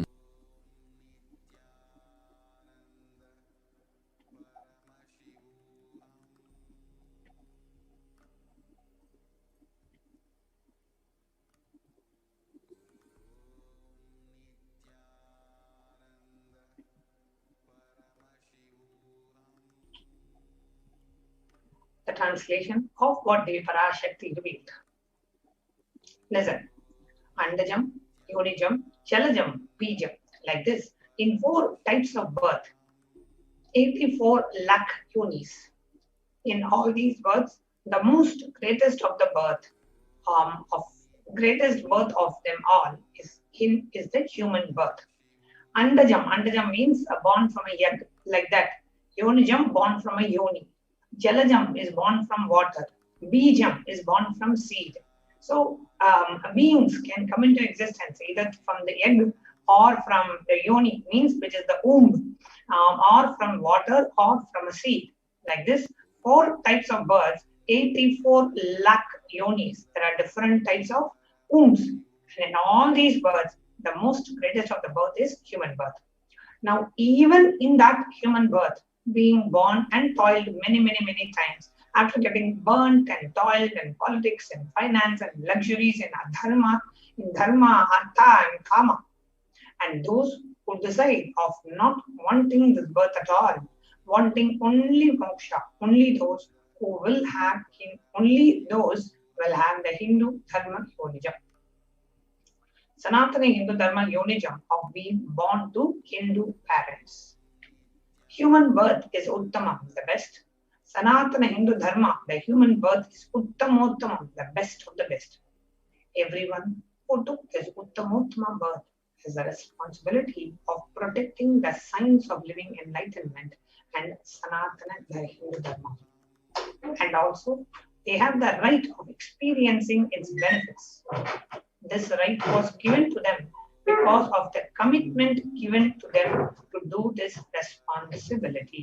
So they have the right, and this right was given to them because of the commitment that was given to them. Now, after coming to Bhuloka, now by getting mentally deluded and forgetting the dharma of protecting Sanatana Hindu Dharma, Maya, she is taking away their soul. Understand carefully. I am giving Sanatana Hindu Dharma Yonijam only for those who gave the commitment of protecting Sanatana Hindu Dharma, even by giving their life. After getting the body, because of the painful deluge, not dropping fear and greed for those who forget to protect the Dharma, Maya, she will immediately add them to the list of those who are not worthy of living. Therefore, Rakshasas and Asuras are automatically taking away their life. Understand properly. For those who stand that even by giving their life, they will protect Sanatana Hindu Dharma, will permanently have Veera Swarga, they will reach heaven, and Kailasa, the Kailasa Padami, the space of Kailasa. For any reason, people who forget to protect Dharma, having the Uttama birth of Sanatana Hindu birth, there is no other way for them. Sanatana Hindu Dharma human birth is the Uttamottama human birth. Your rights in this world are immense, and also your responsibility in the world is large. Protecting Dharma is your responsibility. Those who do not protect Dharma, they do not have the right to live. Understand properly. All those who took the Uttamottama birth, which is the Sanatana Hindu Dharma birth, all of you understand. The first responsibility of your life is protecting Dharma. If you protect Dharma, Dharma will protect you. If you forget to protect Sanatana Hindu Dharma, you lose the very right of living. After that, who bothers and what bothers whether you are alive or dead? Asuras and Rakshasas will eat you so that the burden on the earth is reduced. Seeing that, Maya will just keep quiet. Now, let us take a moment to understand the responsibilities of a Hindu. If I am born to a Hindu parent and if I am a living, practicing Hindu, what are the responsibilities I have? And in this context, we want to share the importance of the need of a Hindu nation. How the Hindus have lost the Hindu nation and the responsibilities that we have in reviving re-establishing the Hindu nation on the planet Earth. Now, a short introduction to Hinduism. Hinduism represents the world's most ancient yet progressive indigenous spiritual tradition. It is an open framework model of civilization that stands for global peace, vegetarianism, non-violence, yoga, worship of nature, temple-based living, manifesting spiritual powers, inherent divinity of every being. Now, the Hindu nations were ecosystems where more and more enlightened beings could be produced so that the enlightened civilization would be kept alive with and its great gifts shared with the world. Now let's take a look at some of the references of the Hindu nation from the Hindu scriptures. The first reference is from Valmiki Ramayana, the Yuddha Kanda, the 128th verse, chapter, verse 99 to 101. It says, at the time of the rule of Bhagavan Rama, there were no widows to lament, nor there was any danger from wild animals, nor any fear born out of diseases.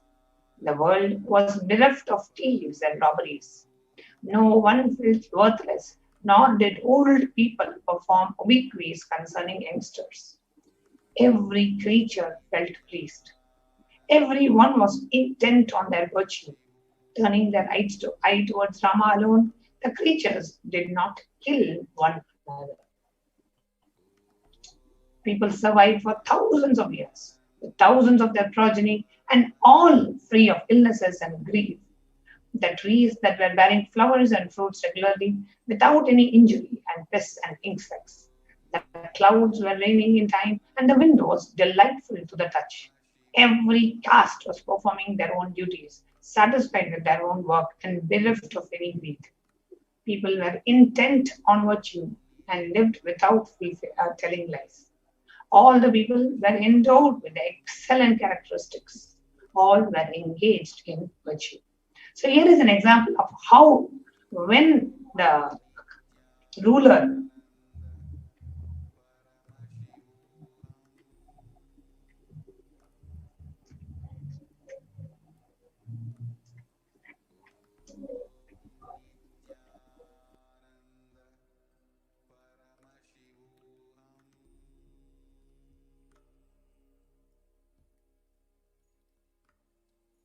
So when the ruler and the people, when they take responsibility for the keeping the tradition alive, when they take the responsibility of Sanatana Hindu Dharma, how the nations existed.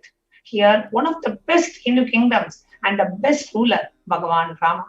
And when he was ruling the kingdom, how the people were happy, people were bereft of mental grief, and the trees were, the nature, they lived in such tune with the nature, there were no illnesses, everybody was performing their duties, everybody was living with intent on virtue, they lived without telling lies, and all the creatures were living happily. This is how Hindu nations were and are supposed to be. Not just at the time of Rama, even during the time of Yudhishthira in Mahabharata, it's very beautifully describes Hastinapur kingdom, which was ruled by Yudhishthira. He says, the Devas granted rains to fulfill all wants. The world became free of all disease. There was no hunger or thirst anywhere. There was no mental suffering. Those without livelihood were given livelihood. There was abundance all around. There were no worldly worries left for anyone, and there was no cause to fear either. Happiness on earth was in fact even greater than in the heavens. This is from Srimad Mahabharata, Ashwamedika Parva, the 14th Parva, the 15th chapter. Sage Vaishampayana, the narrator of Mahabharata, speaks to King Janamejaya, the grandson of Pandavas.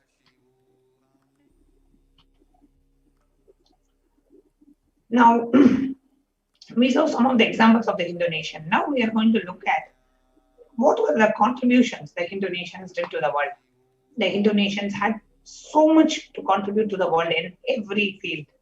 Enlightenment, health, medicine, art, science, technology, aviation, dance and music, clothes and jewelry, social, judicial, political, legal systems, anywhere you name it, the Hindu nations had so much to contribute to the world. Now, how were the Hindu nations destroyed?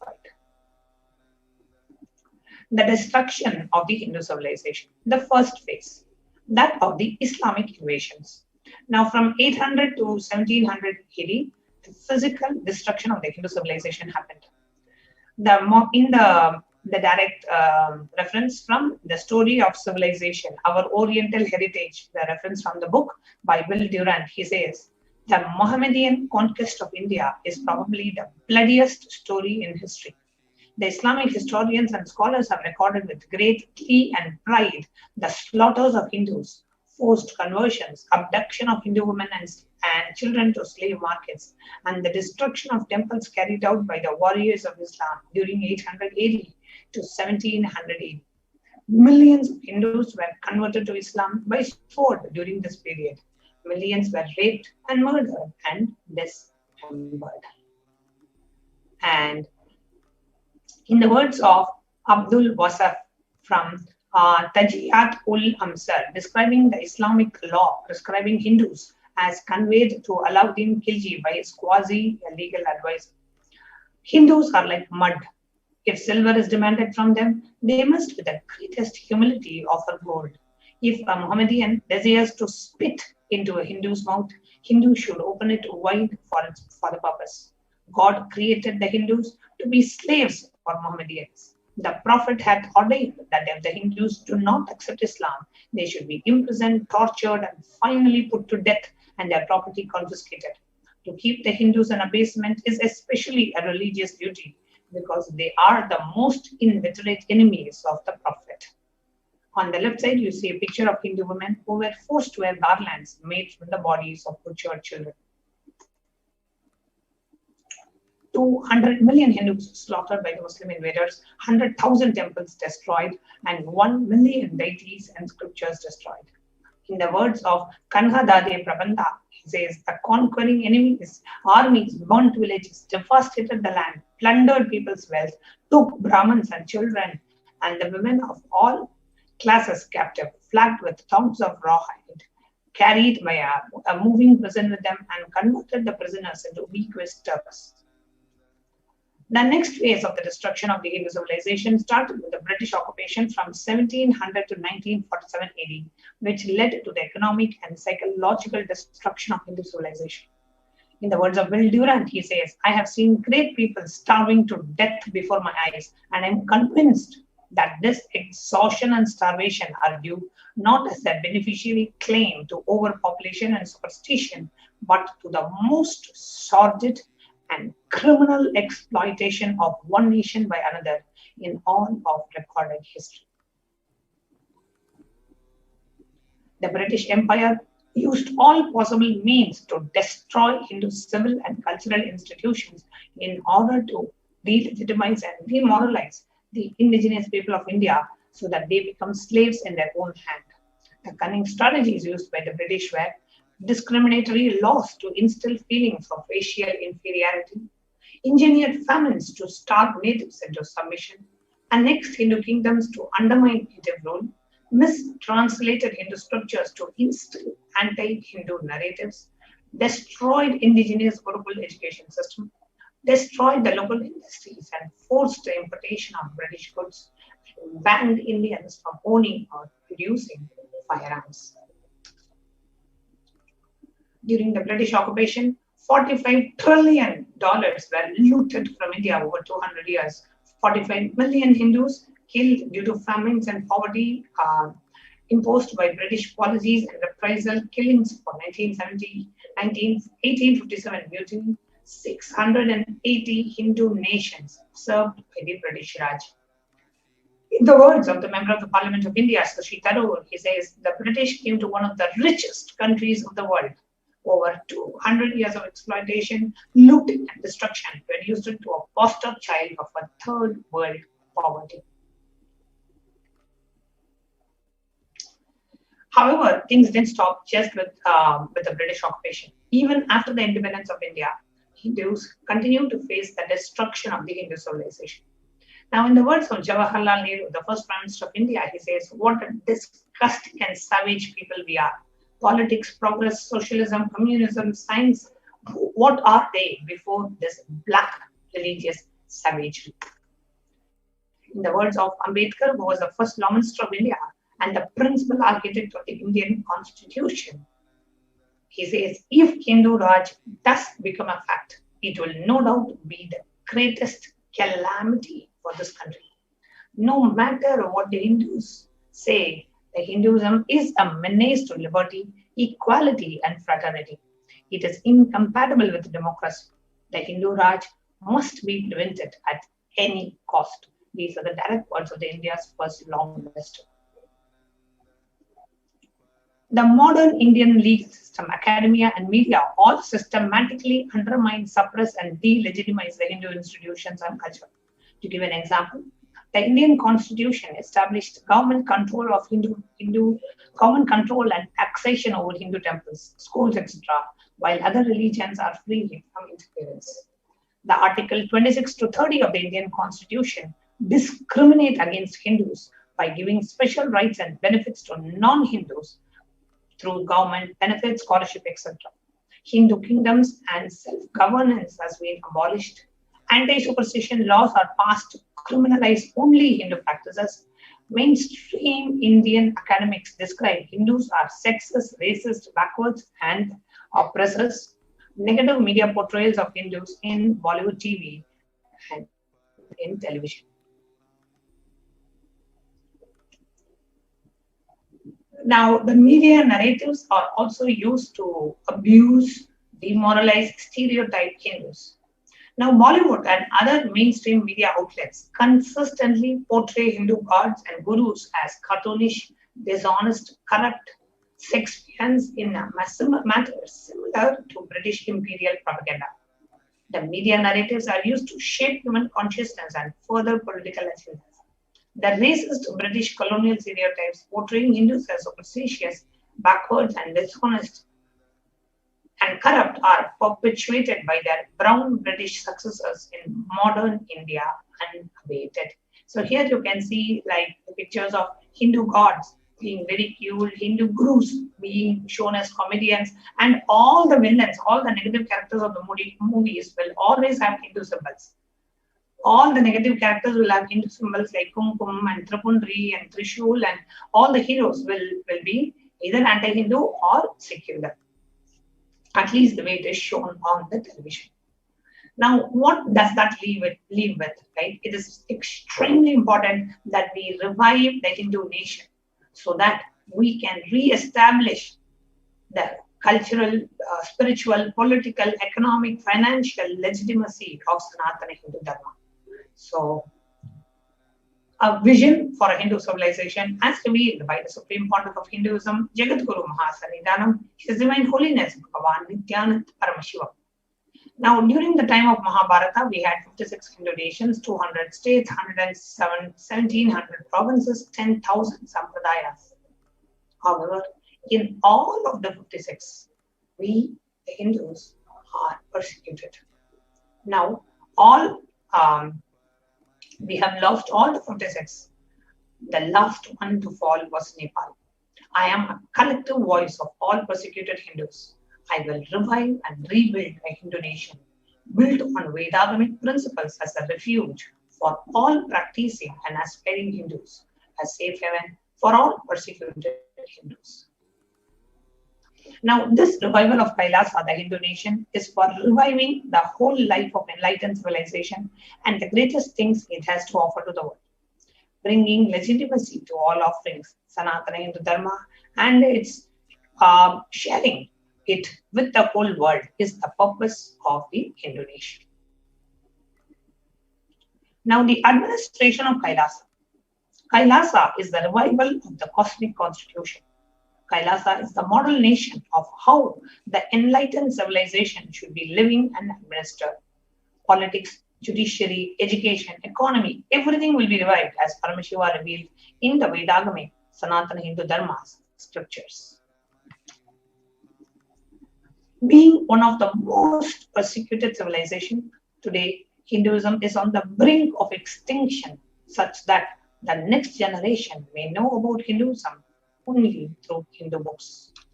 What can we do to stand up for this civilization and all that it has to offer to the world? Today, Hinduism is a political orphan. The preservation and the restoration of Hinduism's spiritual and cultural heritage is impossible without a national identity. So what can we do to save Hinduism? It is important that we reclaim our Hindu identity. Now, if you are healthy, wealthy, rich, successful, peaceful, happy, respectable, have a stable family, have a stable mental setup, understand Hinduism is responsible. Your Hindu identity is responsible. The Hindu scriptures are responsible for your successful life. It is the Hindu scriptures which give us the best mental setup, the powerful cognitions to lead our life. All the best things we have, the Hindus have. The Hindu scriptures are possible. Hindus are the richest and the most successful ethnic community in the world. The Hindu scriptures, Hindu lifestyle, our enlightened masters are responsible for this. The Hindu thought currents are responsible for our successes. And it is not just anti-Hindu elements being active, it is Hindus, we being inactive, is responsible for the whole destruction of Sanatana Hindu Dharma. Let us now take responsibility for Hinduism and let all Hindus all over the world, let us reclaim our Hindu identity. So it is the responsibility of us Hindus to revive the enlightened civilization again and again and again and give all the gifts of enlightened civilization to humanity. The revival of the enlightened civilization, Kailasa, the Hindu nation, is and has become a dire need for humanity. So it is an invitation to all the Hindus, all living, born Hindus, practicing Hindus, those who are sympathetic towards Hinduism, those who are curious towards Hinduism, wanting to explore and enjoy Hinduism.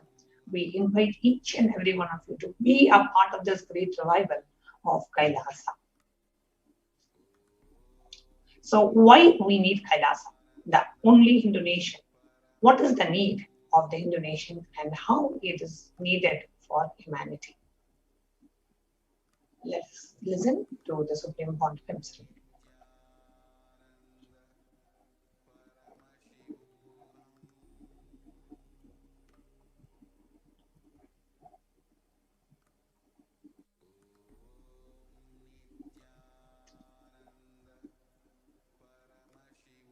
contribution. Hinduism, Veda Agamas have great things to contribute to the world.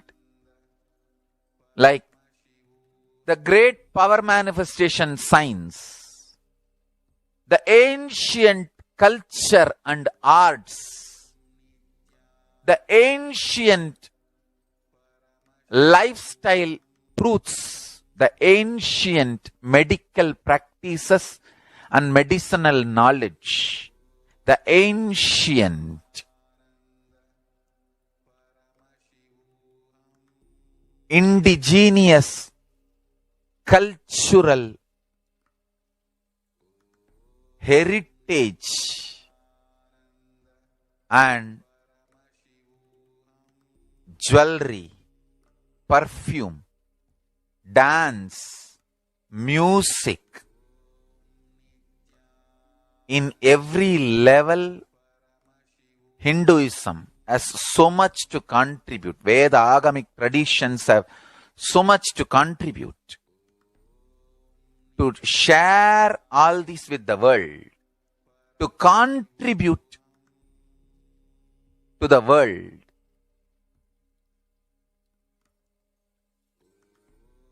Hindus need to tell the world what they are contributing in every level. The brand of Hinduism itself is enriching and empowering and enlightening. Hinduism is all about enlightening the world. Empowering, enlightening, enriching the world. Contributing.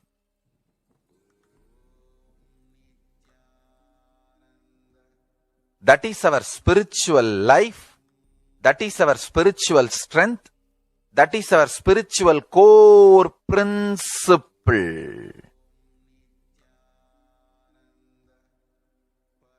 O humanity, I request you with folded hands, some one corner of the world, if you just give me few hundred acres, I will keep this whole science alive. Leave it for the whole humanity freely. Fortunately, Paramashiva has given me the power to decode all this Hindu medicinal system, Hindu judiciary system, Hindu social law and order system, Hindu power manifestation system, Hindu mental sciences system, Hindu yogic sciences, the sciences of Hindu biology, Hindu physics, Hindu psychology, Hindu physiology, Hindu chemistry, all this Paramashiva has given me the power to decode. Whatever the remaining scriptures are available with the humanity, Paramashiva has blessed me, and I have collected, not only I have collected and organized, I can decode. This whole science can be kept alive in any one corner of the world. Just few hundred acres are given for me to live peacefully and exist peacefully. I can store this whole thing alive and contribute it to humanity. Humanity can become better and better and better. I can make the planet Earth so much better place to live. I am here to contribute, and I will continue to contribute.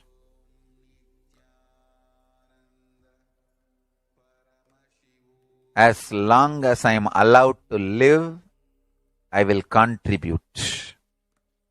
I have collected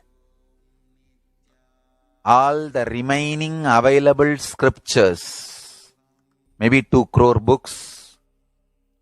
2 crore means 20 million, I think, books on Hindu physics, Hindu chemistry, Hindu biology, Hindu physiology, Hindu psychology, Hindu law and order, Hindu social system, the power manifestation sciences of Hinduism, yogic sciences of Hinduism, I have collected, and Paramashiva has given me the blessings and power to decode. I have decoded and continuing to decode them. If the humanity, somebody is kind enough to give me few hundred acres in one corner of the world and let me live peacefully, I can keep all the scriptures there and go on sharing with the world, revealing and go on contributing. I don't need anything other than one cup of curd rice every day. That's all. Over.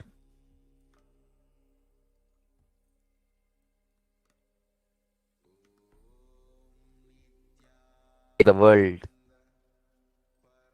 I can make the world better place to live. That's all I have to say.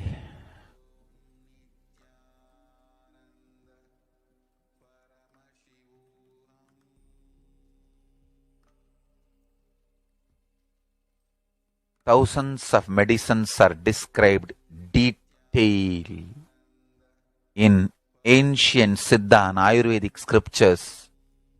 Paramashiva has given me the power to decode them, read them, and properly translate and map them to the modern day human language. And I am ready to work 20 hours a day.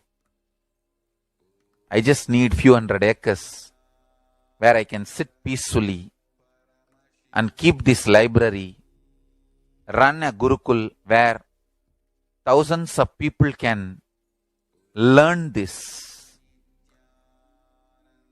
and share it with the world. Understand?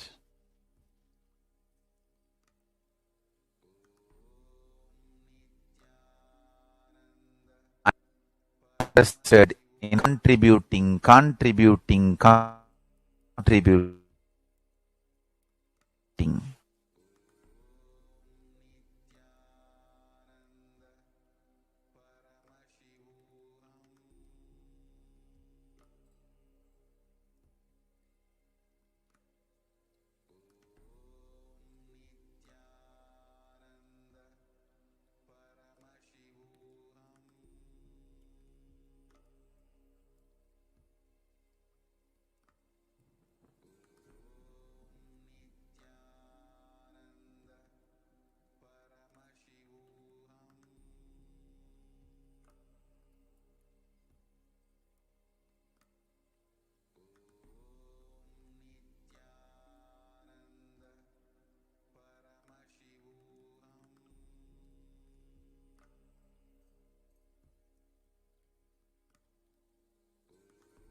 Listen intensely.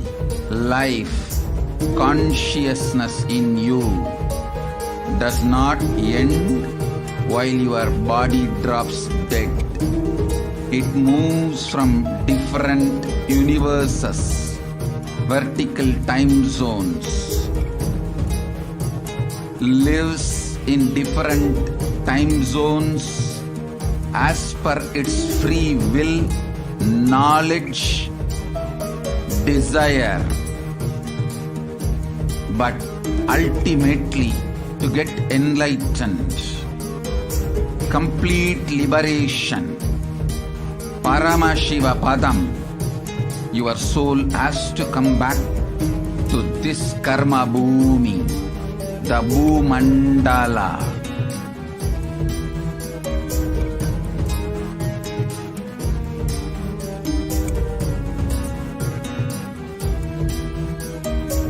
This Bhumandala and the Jati ecosystems, the caste ecosystems, Hindu, Jnana, Sannyasa, Yoga, Grihastha, multiple spiritual ecosystems are created for the souls to come back and rebirth and grow more and more towards enlightenment easily, quickly, in accelerated speed and space.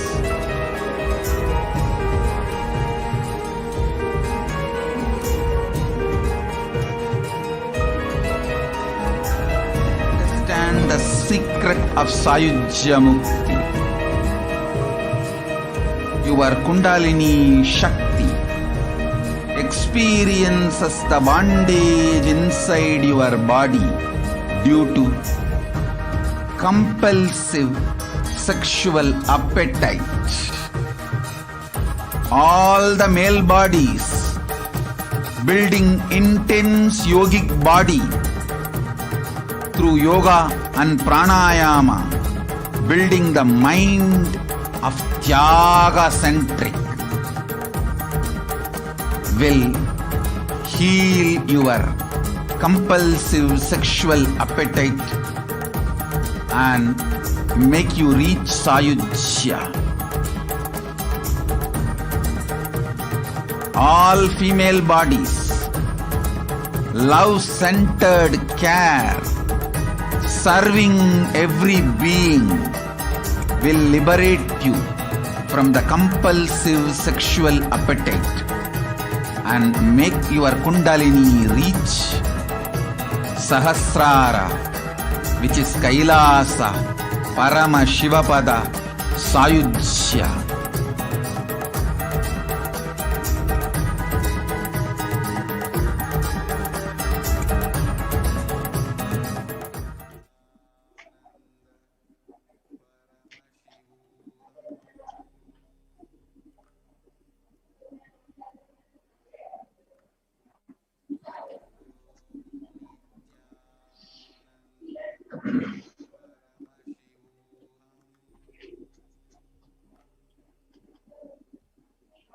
Welcome back, dear viewers. Apologizing for the technical glitch. Just wanted to share that it is only through the revival of the Hindu nation Kailasa that we Hindus can take responsibility for the revival of Hinduism, for reviving all the things that Sanatana Hindu Dharma has to bring to the world, whether it is revival of the Hindu medicinal system, the Hindu educational system, the Hindu legal system, the Hindu economic, the Hindu economy, the Hindu food, or the Hindu way of lifestyle, everything. The knowledge of enlightenment, the science of enlightenment, the Hindu libraries, the Hindu scriptures, everything can be revived only if we are able to revive Kailasa, the only Hindu nation. So let's all join hands, and Devi Parashakti herself has revealed that if Hindus, we do not take responsibility to protect Sanatana Hindu Dharma, then it is the biggest miss. It is our responsibility and the duty of every Hindu born to Hindu parents. It is our duty, and we have committed to protect Sanatana Hindu Dharma. And now we are in the age of the avatar. So it is our responsibility, every Hindu's responsibility, every Hindu who is born to Hindu parents, who is born to Hindu parents, it is our responsibility to revive Sanatana Hindu Dharma. Come and join Kailasa. We invite every one of you who are watching us to come and join and offer your time, talent, and treasure. Be an e-Kailashian and become a part of this great grand revival. And that is the easiest way for us to express and to show the responsibility of protecting Sanatana Hindu Dharma is to be a part of Kailasa, the greatest and the only Hindu civilization nation. So with that, it's time for us to move on. And if you have any questions and if you would like to share anything about Kailasa, you can go ahead and put it in the comments on YouTube. And we will be now moving on to the next part of this program, where we are going to share with you about how do we connect with Devi Parashakti. What are the different ways that we can connect with Devi Parashakti through the different offerings that we have. We'll be sharing that with you now.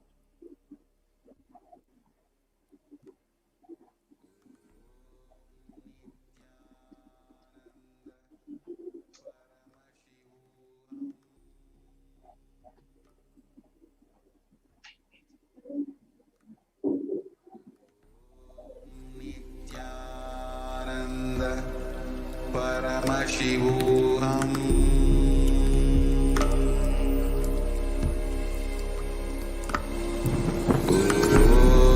Nithyananda Paramashivoham.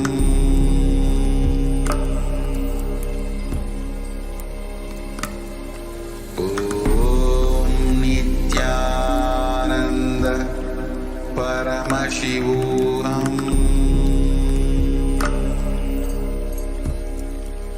What are the various offerings that we have for Devi Parashakti? How can we connect with her as she lands to manifest through the Nijavatara of the Supreme Pontiff of Hinduism? Contribution.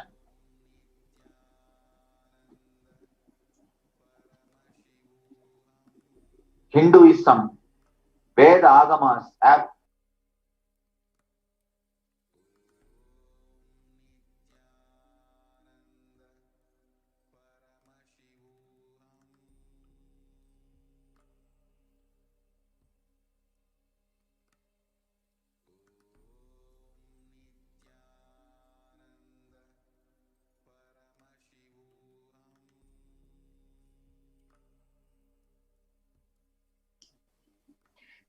So what are the different ways? The first offering that we have is the E-Hundi offering. Now, the E-Hundi offering is a way that we connect with Devi Parashakti and offer our gratitude for Devi Parashakti manifesting in our life. Bhakti Priya, Bhakti Gamya, Bhakti Vashya, Vayapaha, Shambhavi, Sharada, Radhya, Sharmani, Sharmadayini. So, Devi Parashakti is fond of true devotion and is realized through true devotion. She can be won over through true devotion. She removes all the fears. Whatever fear that we may have, the fear, anxiety, whatever you may have, Devi Parashakti is sure to remove that fear.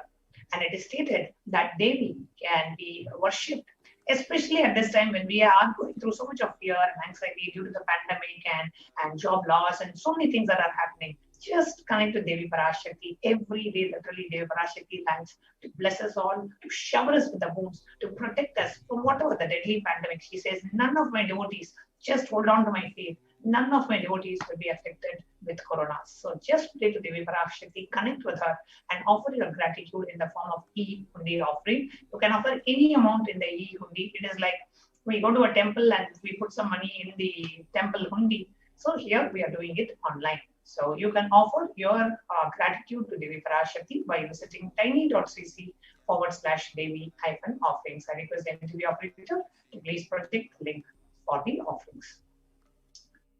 The next offering that we have is that of the Sankalpa, where you pray to Devi Parashakti to receive our blessings and grace in our life. Taitan mohyate vishwam shaiva vishwam prasuyate chaya chitta cha vijanam tushta arudhyam prayachati. The goddess enchants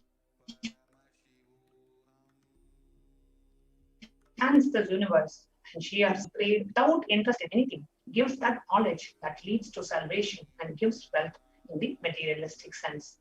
So the 12th chapter, the 34th verse of Devi Mahatmya says, offering the Sankalpa, the conscious resolution to Devi Parashakti.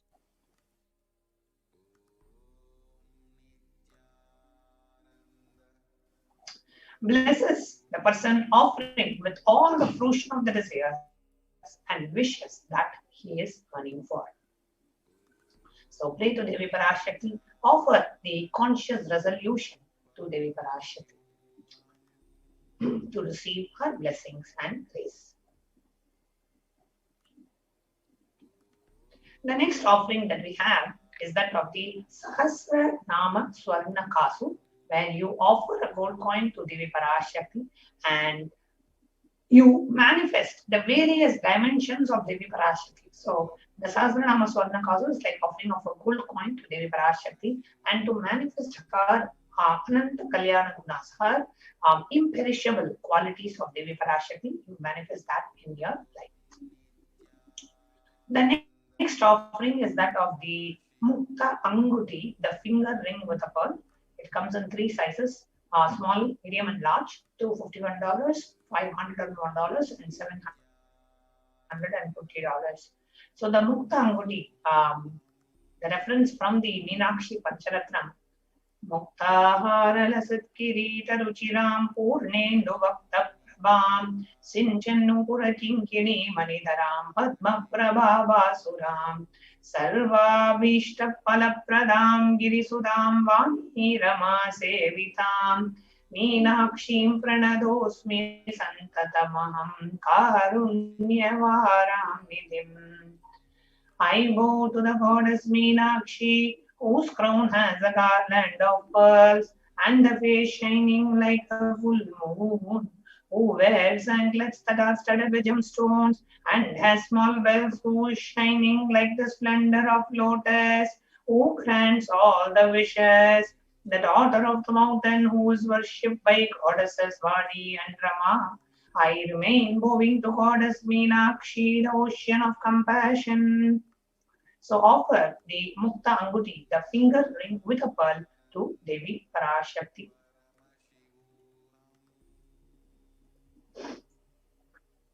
So offering of a Mukta Anguti and receive the blessings to be showered by her compassion and pure love in all your business endeavors. So the offering of the Mukta Anguti is $251.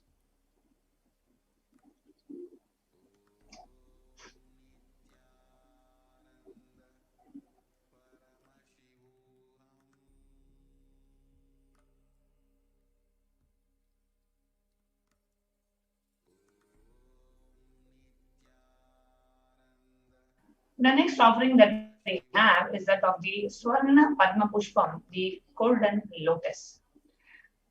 Now, in the Kamika Agama verse, it says, Ashta Vidyesha Rupeta Kumbhavarna Samyutam Sarve Shashutra Vastadya Hema Pankaja Bhushitaha Sapi Dana Chachu Saku Chascha Pakapilva Parapradaha Snapana Dhyaya Samsiddha Pramanena Samanvitaha. So, all the kalashas should be wound around with a suitable thread covered with a new cloth. They should be adorned with a lotus flower made out of gold. So,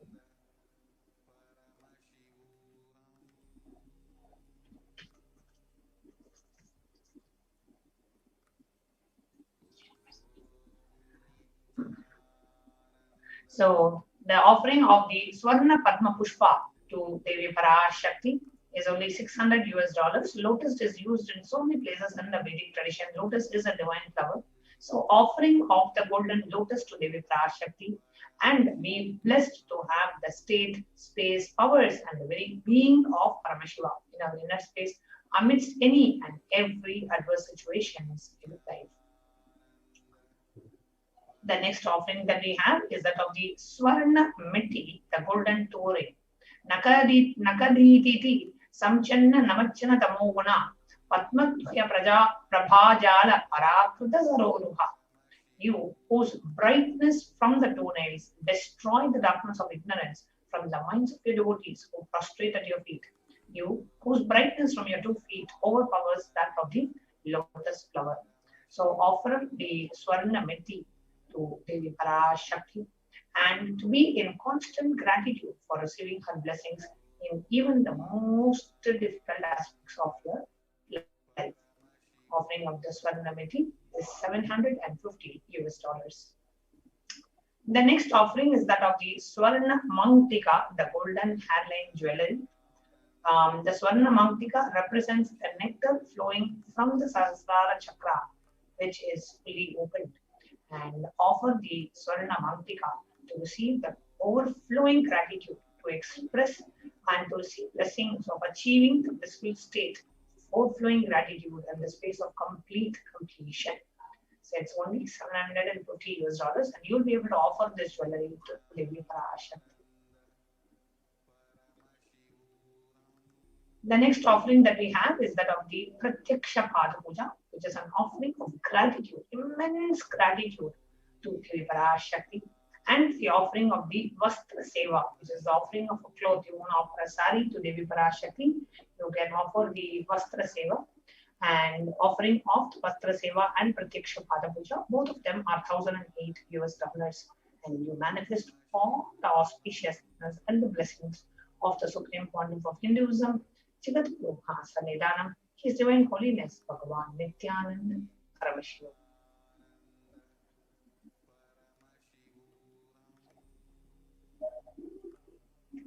So here are the various offerings that you can offer to Devi Parashakti. The E-Kundi offering, which can be any amount, and then you have the Sankalpa chanting, which is $1 per person, so you can offer any amount, and you can offer it for multiple people in your life also. Then the gold coin comes in 3 sizes, small, medium, and large, $75, $151, and $251. Mukta Anguti, the pearl finger ring, also comes in 3 sizes. Swarna Padma Pushpa comes in 3 sizes. Swarna Meti, the golden thorn, and the Swarna Mamtika, the golden hairline jewelry, both of them are $70. And Pratyaksha Pada Puja and Vastra Seva are $1,008. So how do we go ahead and register? The link is being projected on the screen. So you go ahead for the online payment. If you already have and you are able to go ahead and make the payment today, you can. If you need help in manifesting, you want to offer but you do not have the resources to offer it, then you can fill the first form, tiny.cc/Bhavasamadhi, and we will connect with you and help you manifest. If you already are ready for the payment, directly you can go for the second link, tiny.cc/Devi-offerings, and after the payment, you will submit the details for the puja, for the names of your family members to be included in the puja. So I'll now take you through a walkthrough of how we can go ahead and make the payment. In the meanwhile, we'll give you a few minutes for you to go ahead and visit the site tiny.cc/Devi-offerings.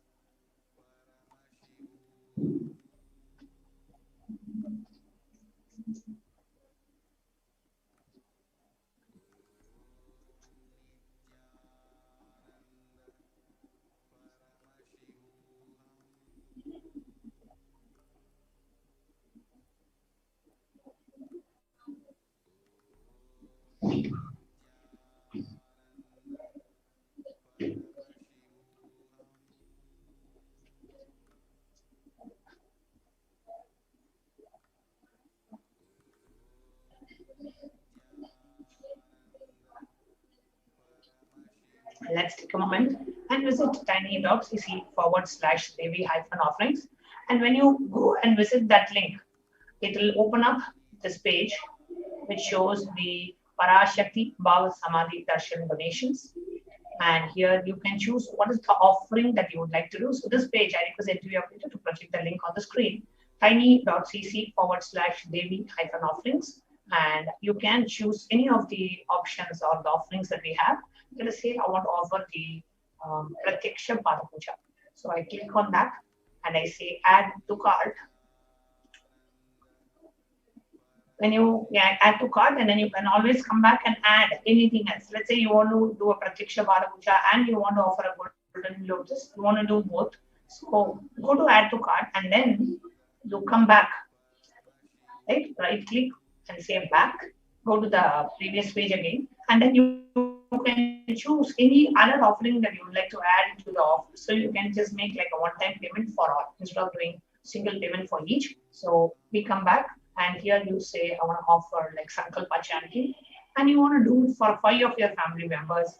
Increase the quantity of the offering to 5, and then add to cart. Now, when you come to the card, it will say, okay, now $1,008 for Pada Puja and $5 for the Sankalpa chanting. It will show both. Verify the total amount and then proceed, go down and proceed to checkout. So here it says $1,008 and $5. And here if I want, I want for 6 people in my family, not 5. So you just put here number 6 and then say update to cart. It will now show $6. And then in the bottom it will show the total amount. $1,008 plus $6 is $1,014. Okay, great. Click on proceed to checkout. Now, when you click on proceed to checkout, you will be directed to a page where you can enter your billing details, credit card details, all the payment related things. If you can enter that, and then go to the bottom of the page and click on purchase or place order. So here we have the billing details, then orders, credit card details, and then click on I have read through the terms and conditions, and on the right side you will say place order. Now, once you are able to successfully go through the payment and finish the payment, the next step that you will do is you will come to tiny.cc/Sankalpa 2021. Now, if you go to this form, it will show you all the details of the person who is making the offering, and then the payment or date and the order number and the like a screenshot of the payment, etc. to be uploaded. So here is the Sankalpa 2021 form. You fill all the disclaimers, payment amount, date, peak, bhava, samadhi darshan.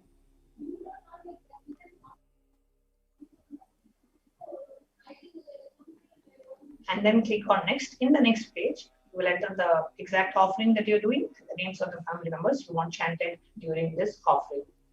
The next option that we have is that of while you are watching us live on YouTube, you can go ahead and make show your support and make a contribution to Kailasa.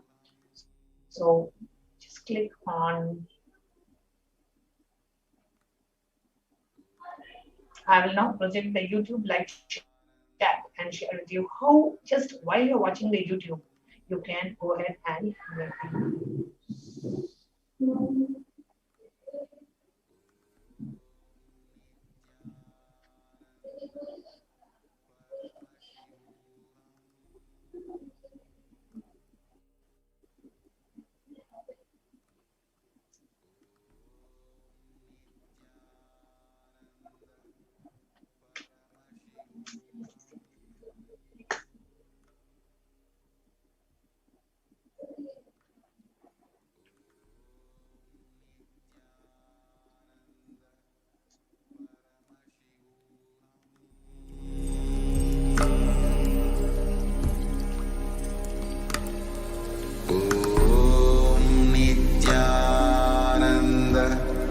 Paramashivoham.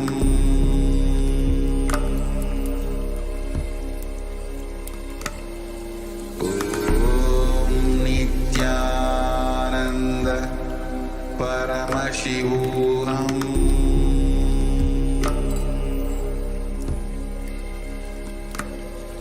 Om Nithyananda Paramashivoham.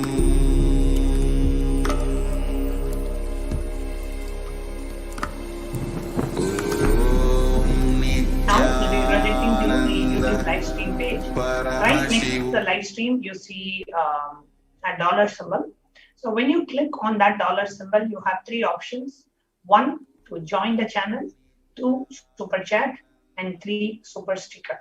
So only the members of the channel will be able to post the questions live during Devi Parashakti Akashic reading. So we invite you to become a member of the channel if you are not already, and you can choose the different membership options: bronze, silver, gold, premium, and platinum. And each of them will have their own privileges and access to exclusive content or being invited to special classes, etc. So you can check it out online and then click on join. When you click on join, you will see a payment portal that opens up, and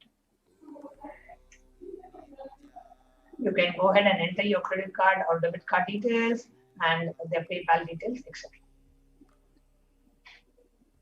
Next, we have the super chat.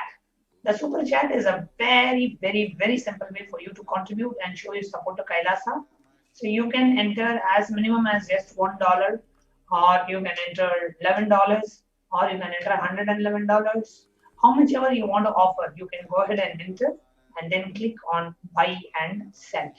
Now, when you click on buy and send, it again opens a payment portal where you can enter your card details and go ahead and make the payment, or you can pay via PayPal as well, depending on the country of residence. You may have PayPal as an option or not. Then the last is the super sticker, where you want to make a contribution, you want to offer your support to Kailasa, but through the super sticker, where you want to also send an animated sticker and you want to send it in the chat. So that's the super sticker option. You can choose any amount. There are different stickers available for different amounts. You can choose a specific sticker and make that offer. So with that, we come to the conclusion of this segment.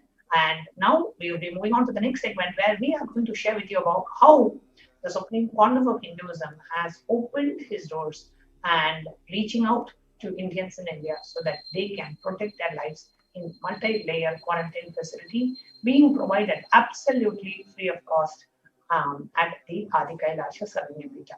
So let's now move on to the next segment, and I'll be inviting the administrators of Adi Kailasa Sarvanyapita in Bangalore to come forward and share how the campus is being prepared for to provide multi-layer quarantine services.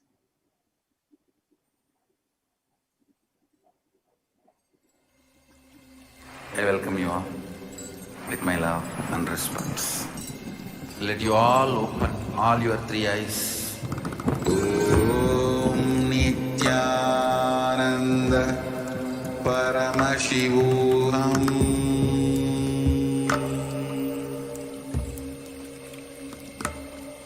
Om Nithyananda Paramashivoham.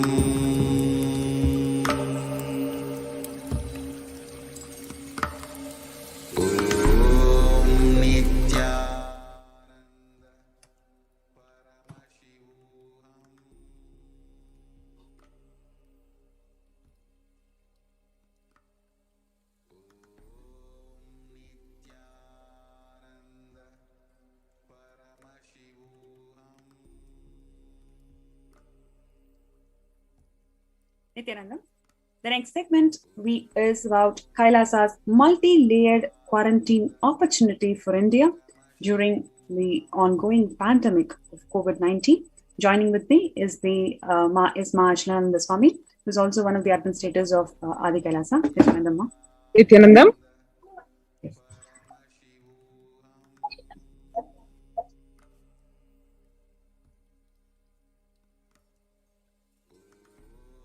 Now, before we enter into the segment, let us quickly go through the revelations of Devi Parashakti to the world, what she has revealed to the world on 12th of May, about a month ago. She revealed that India is the biggest spiritual land where enlightened beings happen again and again, flower as the enlightened beings, and benefit the entire world. We cannot afford to lose the only Bharadam. We cannot lose the enlightenment womb.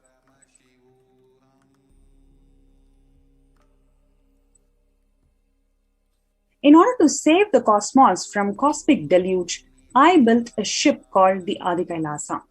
In order to protect the humanity from the cosmic deluge, I gathered together all the spiritual energy of the cosmos and built the ship called Adi Kailasa. Due to the cunning strategy of the treacherous people and the ruling of the enemies, the captain of the ship itself had to leave the ship. Here, it is referring to the Supreme Pontiff of Hinduism, Swamiji, had to leave the ship because of the attack, the persecution from the anti-Hindu elements.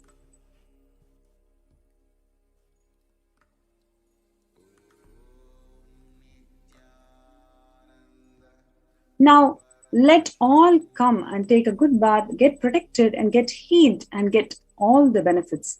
Make use of the ship which I built out of huge grace and compassion. and protect yourselves from the huge cosmic deluding destructive dance. For India, I made the ship as protection, the Nithyananda Navapashana Lingam in Vaidya Sarovar. Go to Adi Kailasa. Crores of people will come there looking for health, Navapashana, water feast, and medicine to get the health and protection and enlightenment. For all of them, give Annadan. To protect India from the great destruction, I, Parashakti, made this huge ship. Even if the captain is not there, ship is there.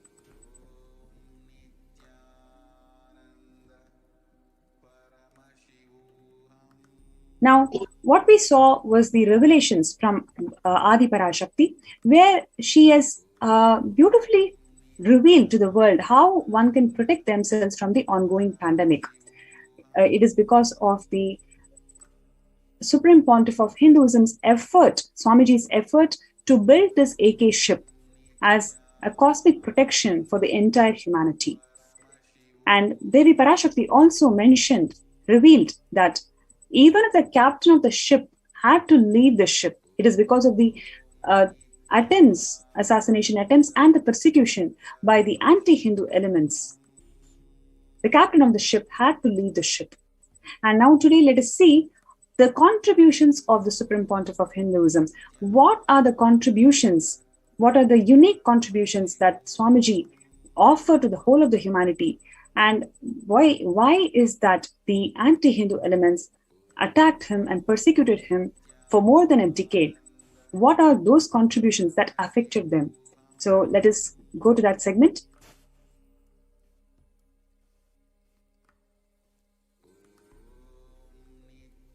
The Supreme Pontiff of Hinduism, Jagadguru Mahasannidhanam, His Divine Holiness Swamiji had conducted number of meditation classes in local schools, especially by the international agencies called Kailasa's White Om and the Sovereign Order of Kailasa. In 2004 itself, the secondary school students were blessed to learn the truths of life and learning, and they were underwent powerful meditation under the direct guidance of Swamiji in Karnataka.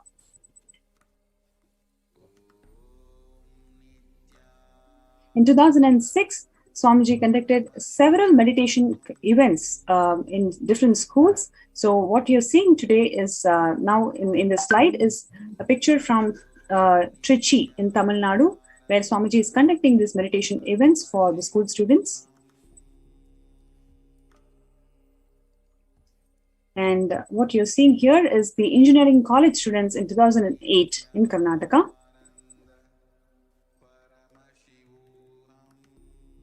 In 2006, the first confluence for world peace to honor the memory of those who lost their lives and of those who risked their lives to save others during the terrorist attack at the World Trade Center on September 11, 2001.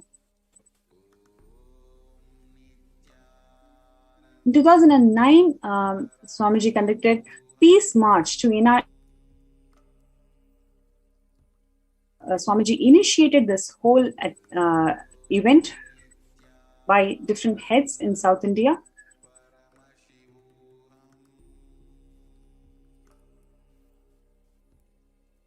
And here you can see peace walk by the peacekeepers of the Sovereign Order of Kailasa, walking several miles in South India to promote peace and unity amongst different religions.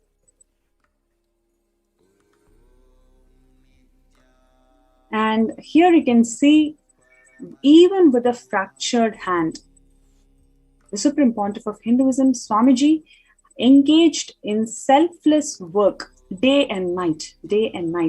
He inspired the peacekeepers of the Sovereign Order of Kailasa to engage in such selfless service, leading the nation of Kailasa by example.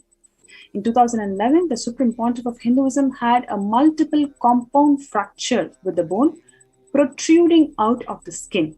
Despite that, in 2013, 2 steel implants that were fastened in 2011 were removed as the bones had healed completely. This picture is after the surgery Despite that, you can see the Supreme Pontiff of Hinduism is day and night selflessly working, selflessly serving people with the same blissful smile as we would see him in any satsang.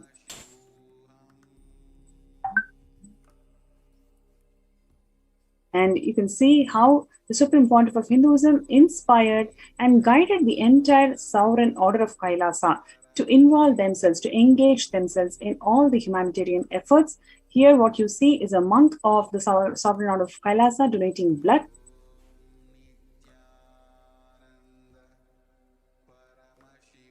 In 2009, the representatives of Kailasa's Red Om handing over their collected donation for the Karnataka, the Chief Minister's Relief Fund.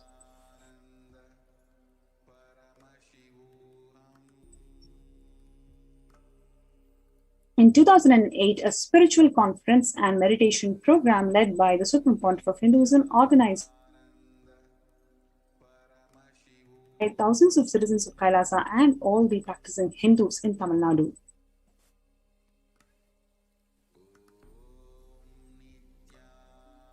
Here, it's a beautiful message from the former President of India, Dr. APJ Abdul Kalam, to the Supreme Pontiff of Hinduism, where he says that he is happy to note the 5th anniversary of the Nithyananda Dhyanapitham of Swamiji and for creating a peaceful environment in the society by making the citizens spiritually aware is an important societal mission, which he understands is being performed by Swamiji's mission in 33 countries across the world. And he further says that he's also happy to know that the part of this anniversary celebrations, Jnanadhan, Aushadadhan, Dhyan Dhan and Anadan programs are launched.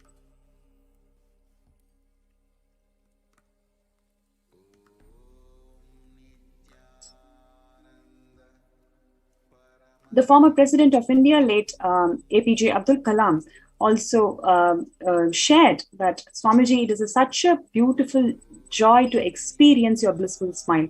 When we were children, we lived blissfully, smiled a lot, and we were really happy and fulfilled. But as we grow, we lose your smile. Yet, when I see you carry and radiate such a divine bliss.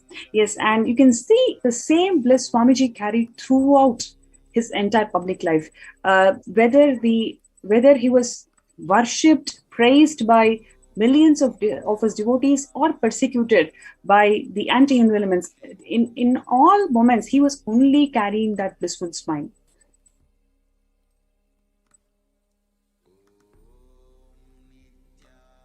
This is in 2007, the Californian Legislature Assembly recognized the Supreme Pontiff of Hinduism as the enlightened master, modern mystic, and greatest saint of modern India, who has taught the science of attaining endless happiness. In 2007, the Senate of the state of California, recognizing the Swamiji for his spirit, dedication, and efforts to raise the awareness of the Vedic tradition and to usher positively on global peace and universal brotherhood. In 2009, Californian Legislature Assembly recognized the Supreme Pontiff of Hinduism of his leadership and outstanding commitment to communities around the world, service and selfless devotion to students of International Vedic Hindu University.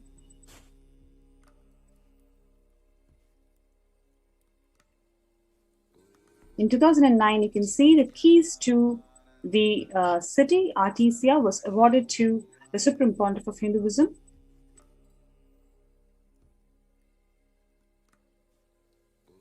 In 2009, he was recognized by the Honorable Jim Karigiannis, who's the Member of Parliament, for his contributions as a Global Peace Ambassador. In 2009, the Oklahoma City has acknowledged the Supreme Pontiff of Hinduism for his unselfish service to the people of Oklahoma City while serving for their spiritual well-being.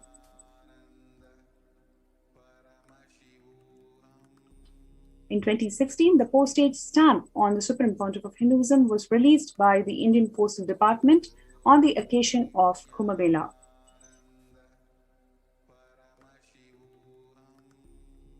In 2015, the Senate of the State of California has recognized and congratulated His Divine Holiness for highlighting and educating the community on Kumbh Mela. And in 2015, the Nithyananda Hindu University was authorized by the Akhila Bharatiya Akhada Parishad as the only organization that can conduct this festival outside India.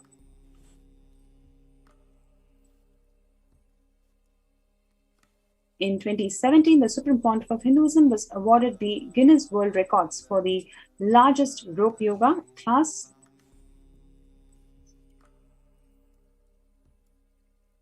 And in the same year, in 2017, the Supreme Pontiff of Hinduism was awarded for Guinness World Record for the largest pole yoga, the Shivastamba Yoga class.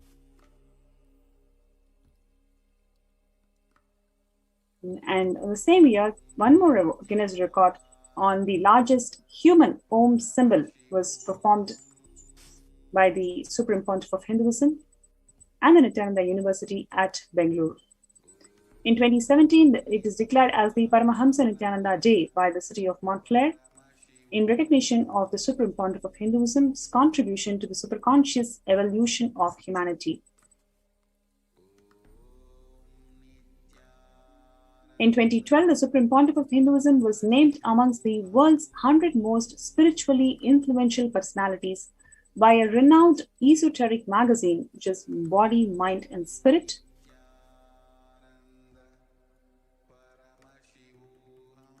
In 2018, the Supreme Pontiff of Hinduism was conferred with the honorary doctorate in humanities by the Commonwealth University. In 2018, the United Nations Global Development Organization respectfully presented to the Supreme Pontiff of Hinduism for the superconscious evolution of the humanity. In 2019, the Azteca University in Mexico had recognized the tremendous scientific contribution made by the Supreme Pontiff of Hinduism in the field of superconsciousness and has awarded him an honorary doctorate in the sciences for this.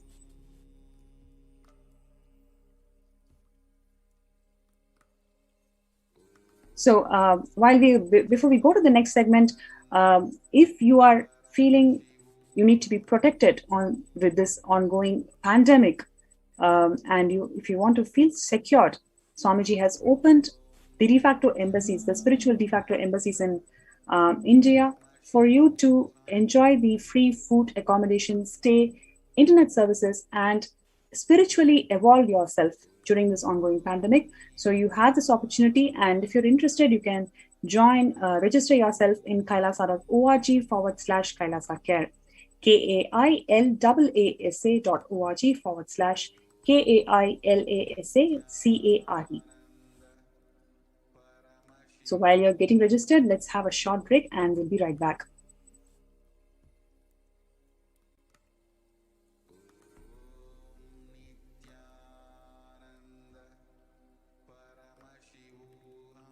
Listen intensely. Life, consciousness in you does not end while your body drops dead. It moves from different universes, vertical time zones, lives in different time zones as per its free will, knowledge, desire, but ultimately to get enlightened, complete liberation, Paramashiva Padam, your soul has to come back to this karma bhumi, the Bhumandala.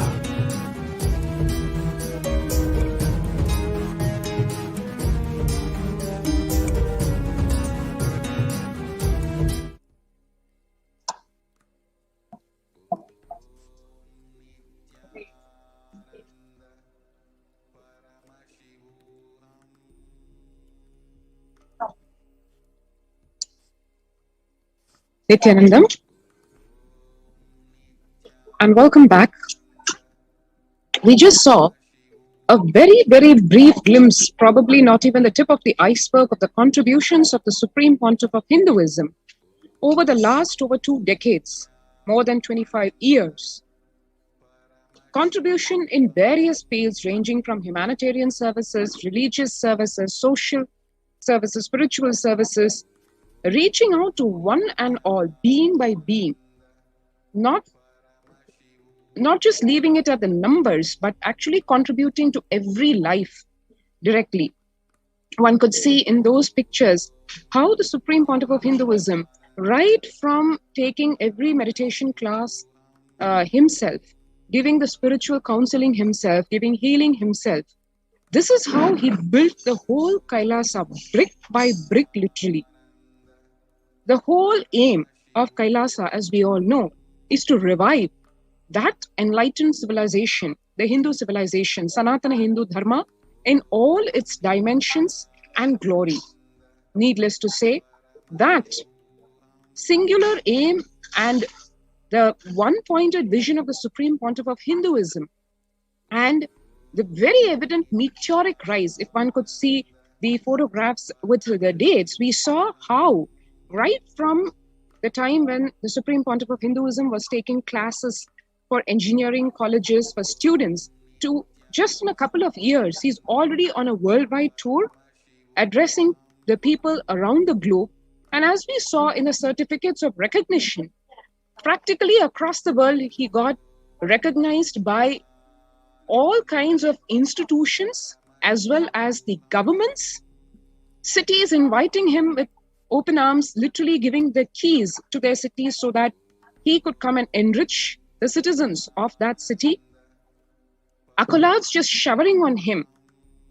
Across the world, everybody recognizing the direct contribution of the Supreme Pontiff of Hinduism to bringing about peace and harmony in the world and contributing to every individual's expansion, growth, and thereby resulting in a beautiful, blissful community, society, city, state, and a nation.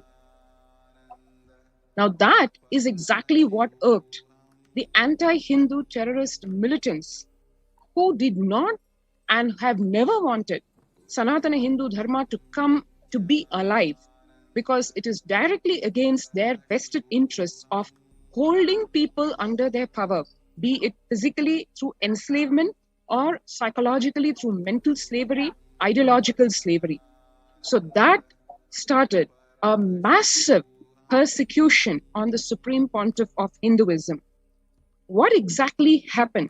How it was done? What multi-layer conspiracy was made against the Supreme Pontiff of Hinduism? We'll just see in a few minutes. As we saw, for his immense contributions towards eradicating poverty, illiteracy, hunger through free food, gender-based violence, as the Supreme Pontiff of Hinduism has recognized not only the known 3 genders, but also given with proof what the ancient native tribes have realized in many places, 11 genders that exist, gender apathy, all these. The Supreme Pontiff of Hinduism's revival of the authentic scriptures-based Hinduism irked the vested interests of the atheistic terrorist militant elements on the one hand and the neo-Hindutva terrorists and other anti-Hindu forces on the other. They joined together, colluded, even though their ideologies, so-called ideologies, were just poles apart, ganging up together to execute a massive persecution, ethnocide, genocide on the Supreme Pontiff of Hinduism and his followers and Kailasa at large in a massive way from 2nd March 2010. And this continued unabated for the next whole decade and comprised of over 70 assassination attempts just on the Supreme Pontiff of Hinduism, not including the assassination attempts made on his followers. over 250 sexual assaults on the Supreme Pontiff of Hinduism and his followers, the community, the Adi Shaivite minority community, monks and disciples. Lawfare of not less than 120 false cases over just a decade. Massive hate propaganda in electronic media of over 14,000 hours and print media of over 25,000 articles in 5 years. Destruction of heritage properties worth over 27 million US dollars, and the continuing ethnocide and genocide of over 80 million Hindus worldwide since the last 7 centuries. Yes, you heard it right, 80 million. If one was shocked and pained at the Jewish Holocaust, which took the lives of 6 million, you actually have more than 15 times of that number of people killed shockingly, horribly, unimaginably, after extensive torture, which one could not even imagine any human being can go through.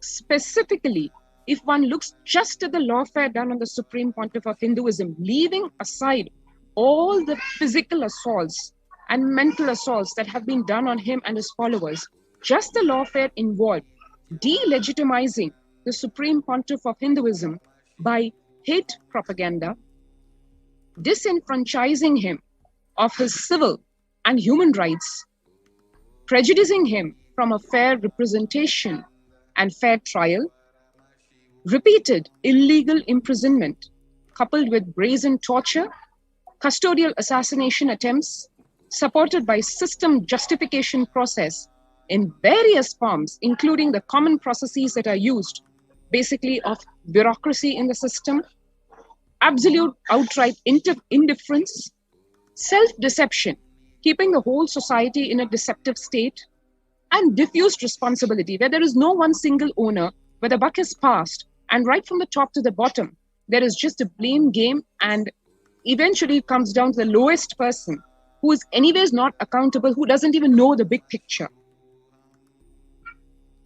That resulted in multiple ways in which the Supreme Pontiff of Hinduism was not only attacked, but justice was denied, and people did not even and do not still even cognize what has been done to him and what a gross injustice, inhuman behavior, absolute human rights violations have happened.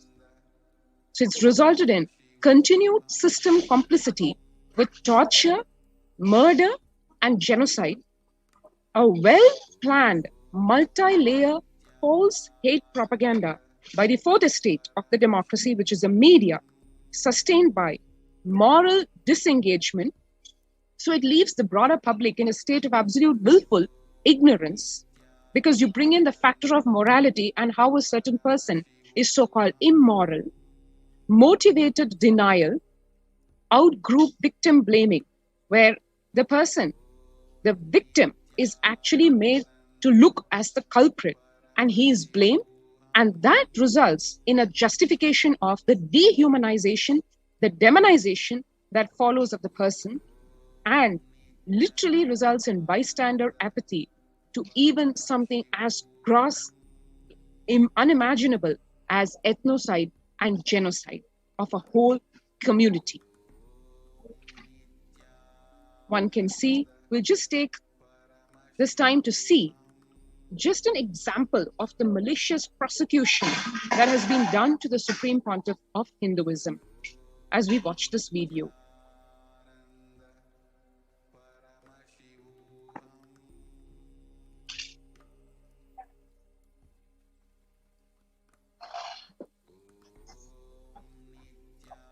Rape accused, fake godman.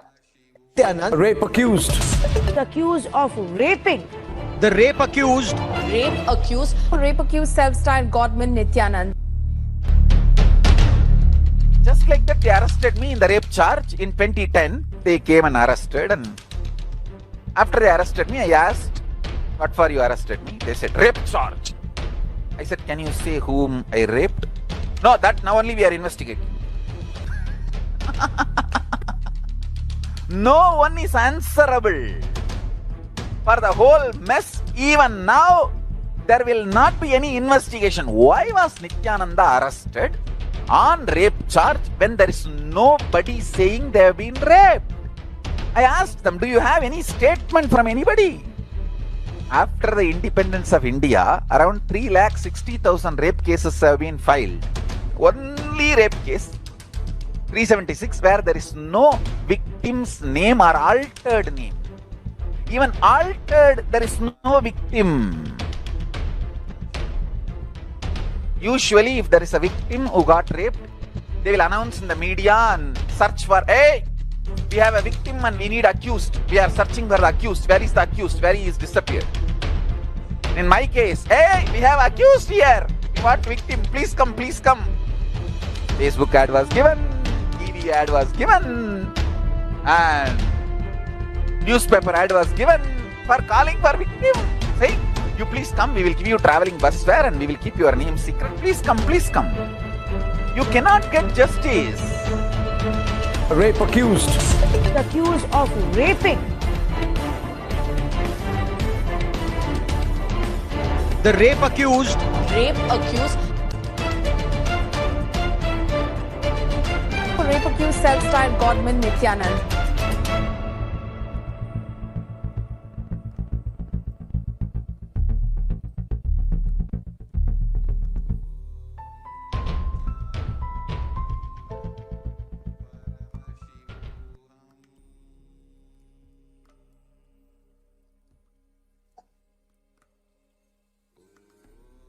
We just saw a very brief but probably very explanatory peek, literally, into what was done to the Supreme Pontiff of Hinduism in the name of lawfare.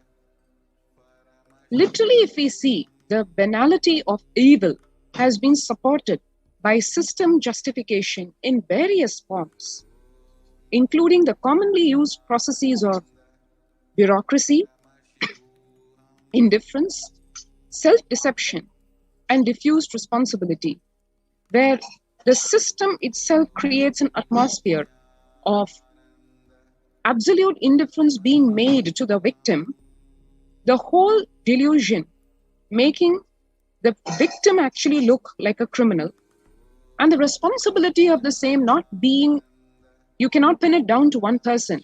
It is just diffused across the whole system, which therefore results in continued system complicity with something as grossly inhuman as torture, murder, and even genocide. It is also denied and suppressed from conscious awareness, even despite compelling evidence, leaving constitutional checks and balances successfully neutralized. Now, that is what lawfare actually involves. It is not something where, like the pre-World War period, one cannot see through the outright inhuman violations being done. Here, the whole system is made in such a way that even though compelling evidence is there, it leaves even constitutional checks and balances neutralized because it's fueled by a well-planned, multi-layer false hate propaganda by the Fourth Estate media. So what happens is the information is successfully not reaching to the people. The truth is never made to reach the people. On the other hand, a massive hate campaign is spread. Disinformation is spread using this powerful Fourth Estate of the democracy called the media. And it's sustained and probably accentuated by moral disengagement. So portray the victim as somebody who's of a bad moral character, because that's what appeals to the conscience of the people at large. So you leave the broader public in a state of willful ignorance because you've already spread the misinformation. They have no idea about what the truth is. There is a motivated denial that is elicited from the public as a response. And there's a victim blaming. So the person who's a victim is actually blamed because of the disinformation that is spread. And there's a dehumanization of the individual, of the victim.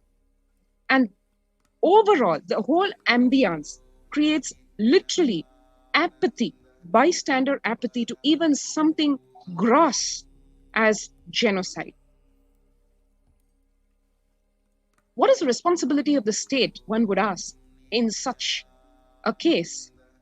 Well, normally, as per international law, as per various articles of the International Covenant on Civil and Political Rights as is defined in the ICCPR, the prohibition of ill treatment does not merely create a negative duty on the state agents not to engage in such treatment, but the state also has a positive duty to protect the persons under its jurisdiction from the acts of private individuals, needless to say, from the state itself.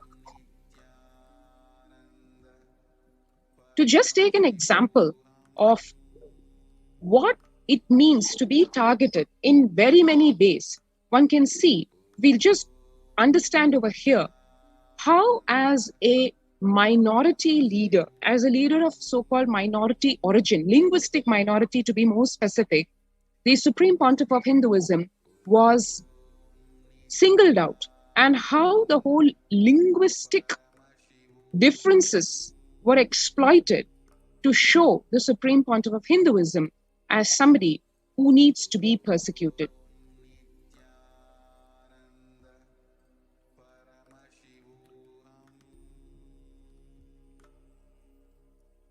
One can see way back in 1956, to be more precise, the different states of India were reorganized. The primary way of the reorganization was using language as the barometer, as the benchmark. Now, this led to the marginalization of people of the Tamil language ethnicity in the areas which were acceded to from the erstwhile Madras Presidency to the newfound Greater Mysore.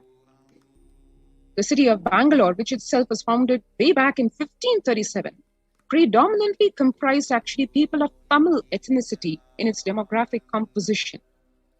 Until 1991, the people of Tamilian ethnicity formed the largest ethnic group in the Bangalore urban district. In fact, if one sees the 1991 census, for the first time recorded a Kannada-speaking majority ahead of the people of Tamil ethnicity in its district. On 25th June 1991, a very seemingly innocuous or maybe not as dangerous decision was made regarding the Kaveri water, the river Kaveri, which flows all the way from Karnataka to the state of Tamil Nadu. The Kaveri Water Tribunal, constituted in 1990, directed the Karnataka state government to release 25 cubic million feet of water to Tamil Nadu within a year. One should understand that the river Kaveri originates in the state of Karnataka. So needless to say, if the state would like to preserve the water of the river for itself, it could easily dam it up. And that resulted in a number of conflicts between the two neighboring states. And given the probably equal right to natural resource, the state of Tamil Nadu and Karnataka were always at loggerheads. And this particular water tribunal decided to what is a proportion of water that is to be released to the state of Tamil Nadu. Karnataka issued an ordinance to cancel the tribunal's award, but this was struck down by the Supreme Court of India.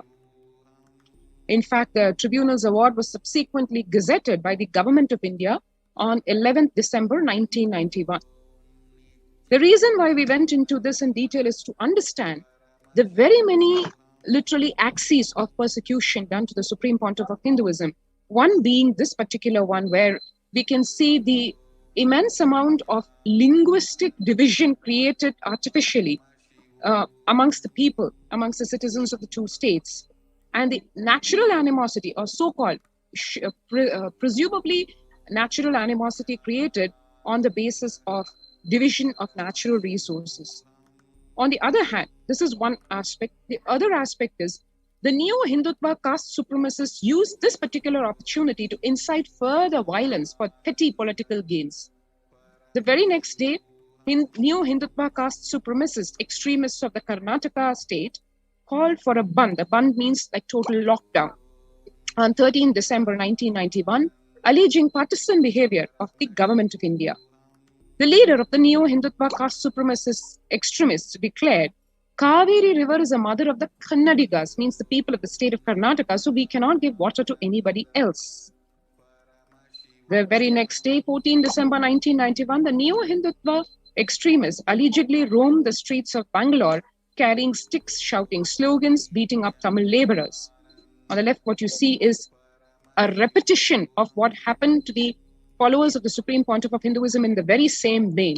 The businesses way back then run by people of Tamil ethnicity, Tamil language, movie theaters, and even vehicles with the Tamil Nadu state license plates were targeted. Soon the riots spread to the Mysore district and other parts of southern Karnataka. The Tamil-speaking villagers were driven out and their properties were confiscated. A curfew of 1 week was declared under section IPC 144 of the Indian Penal Code. The violence, needless to say, left people dead. 15,000 people of Tamil ethnicity were forced to flee the state, though if you see the Constitution of India, it guarantees as a fundamental right for any citizen of India to live in any part of the country. Such targeting of ethnic minorities of Tamil origin continued over decades and continues till date. As one can see here, the followers of the Supreme Pontiff of Hinduism being innocent victims of the same. The inciting and the multiplying by hate propaganda created by the politically owned media. In 2016, even as late as a few years back, in another such protest, 2 people were killed. One can see the editorial director of the Asianet Group, which is a BJP-owned neo-Hindutva media house, which runs Suvarna News channel, gave an interview where he actually said, I'm embarrassed. Instead of disseminating information, the TV channels became agent provocators. So by their own admission, the media channels accepted their role in flaring the violence. They justified their acts, however, blaming other channels to instigate this by a race for just TRP, what is called the television rating points.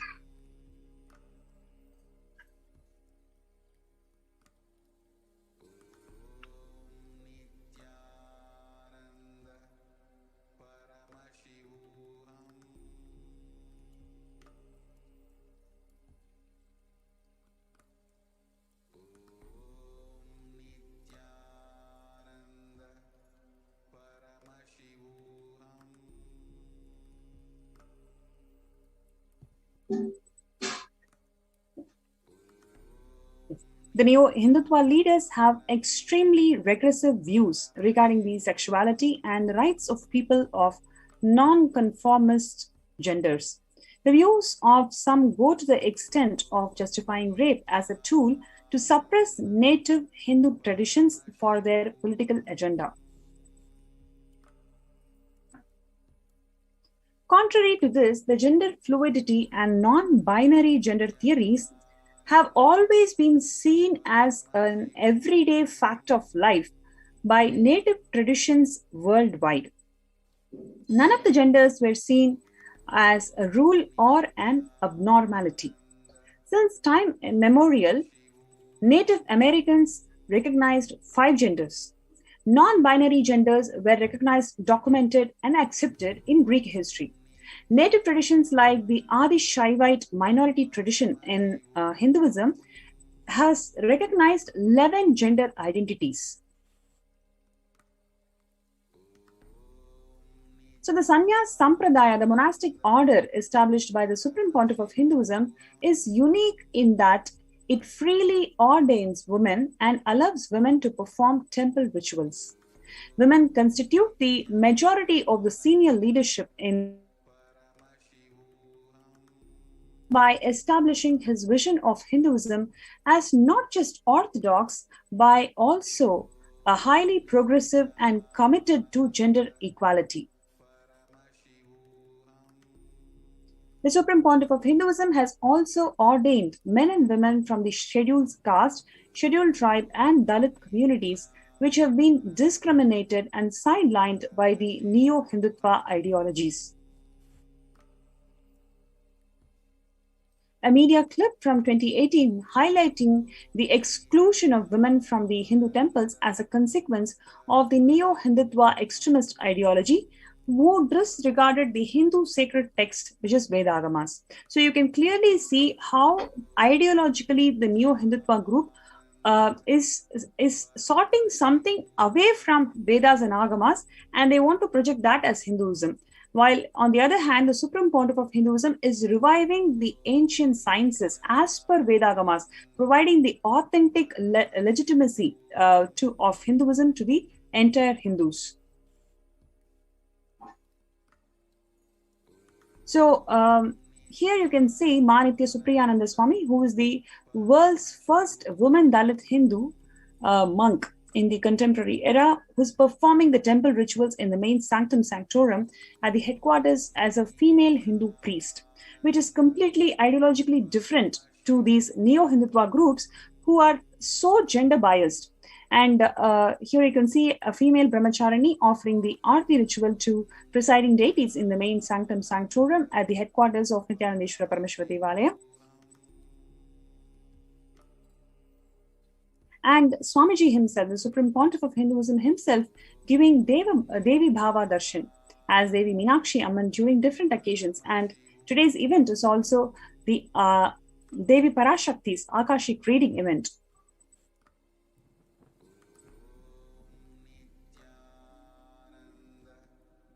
So you can see here this Devi Bhavasmadhi Darshan is an auspicious sight of the divine being, Devi. And when Swamiji is actually radiating the state of Samadhi in such an ecstatic, devotional, meditative state of consciousness in the state of Advaita with Devi.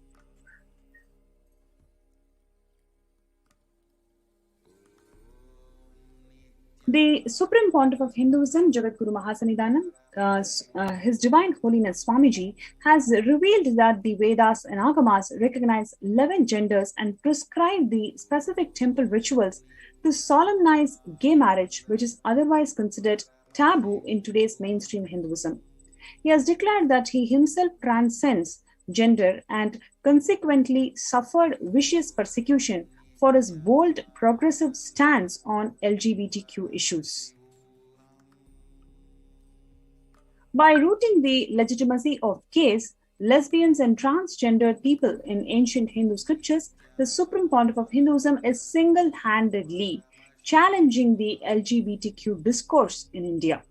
Because of his outspoken advocacy for the rights of women, the rights of transgender people, and the rights of the members of the LGBTQ community, Swamiji has endured over 70 assassination attempts over the past decade. Elements opposed to the progressive forms of Hindu ideology such as Adi Shaivite minority tradition. For the 2 decades, the Swamiji and the dark-skinned ASMT community of Tamil ethnicity have become a target of the neo-Hindutva hate propaganda in Karnataka. In mere 5 years of inauguration by 2005, the Supreme Pontiff of Hinduism had established the presence of his spiritual missions in 33 countries. This was commended and recognized by various political leaders at the state level, national level, and international level. By 2008, the family of the Chief Minister of Karnataka had actually become devoted to Swamiji. You can see the picture of the Chief Minister of Karnataka taking blessings from Swamiji.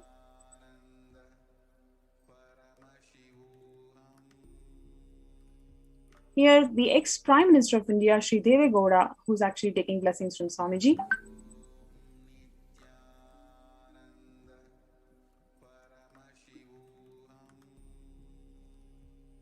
The universal acceptance and appeal of the Supreme Pontiff of Hinduism, not just in Karnataka, but worldwide, was unacceptable to neo-Hindutva extremists of Karnataka, as his origin is of Tamil ethnicity.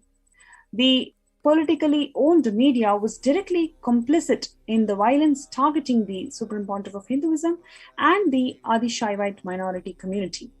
In 2013, a neo-Hindutva terrorist wielding a sword had issued a death threat targeting Swamiji from the Suvarna News channel as a panelist of the news debate.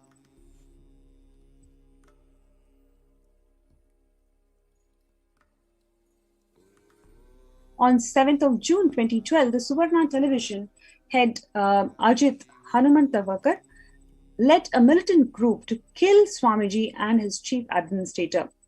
The militants broke the head of the chief administrator with heavy boulder rocks for stopping them from serving an anthrax letter bomb to Swamiji. The state government was also an accomplice in this attack, as the government was led by the BJP, led by political parties who also owned the Suvarna TV channel, who employed the neo-Hindutva militant.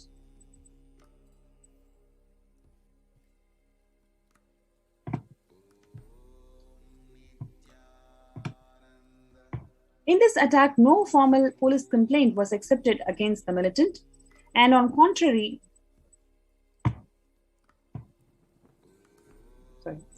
Ajit filed a police complaint against the Supreme Pontiff of Hinduism, supported by an arbitrary order by district magistrate directing the arrest of the Swamiji, or the executive order directing by the court, terming the entire process by government as illegal, without any authority, contrary to law, without jurisdiction. The court did not remedy the situation. There were no repercussions for the perpetrators of the crime, who were protected by the state.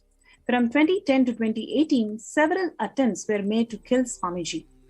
Until 2019, demands for extrajudicial assassinations of Swamiji were publicly made by the lawmakers.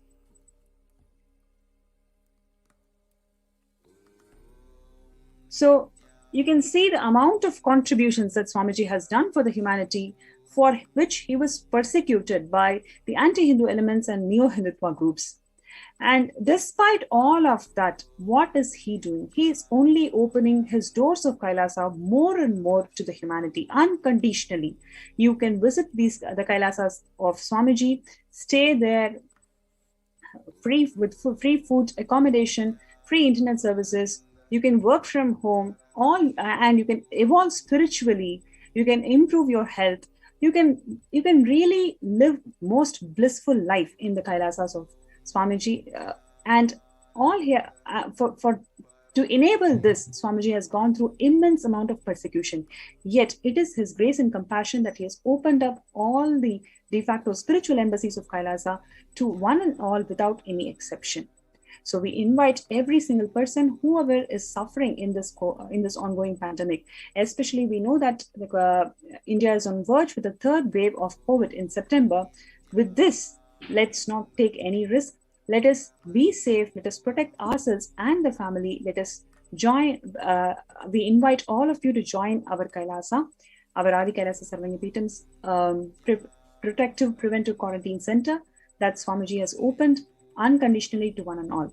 So to join us, please register yourselves in kailasa.org/Kailasa Care. With this, we will move to the next segment, which is the Power Manifestation segment. And we'll be right back. Thank you.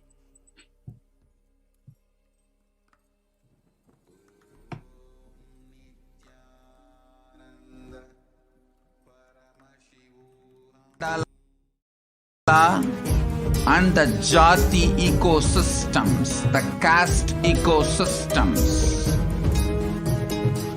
Hindu, Jnana, Sannyasa, Yoga, Grihastha, multiple spiritual ecosystems are created for the souls to come back and rebirth and grow more and more towards enlightenment easily, quickly, in accelerated speed and space.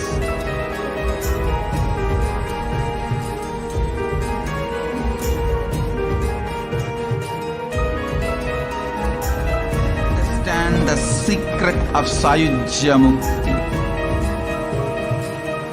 Your Kundalini Shakti experiences the bondage inside outside your body due to compulsive sexual appetite.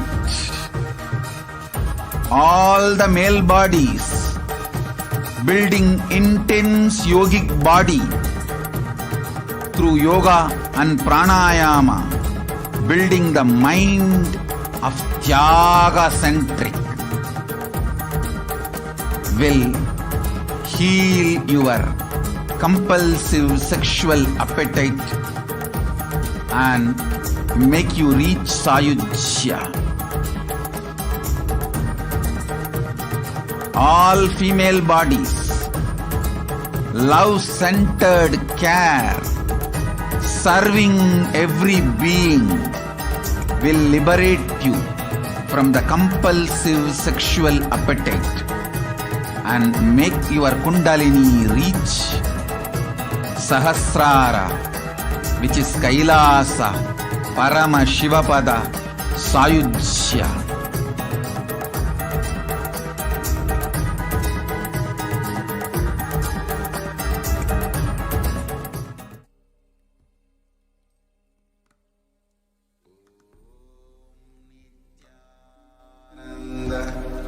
Paramashivoham.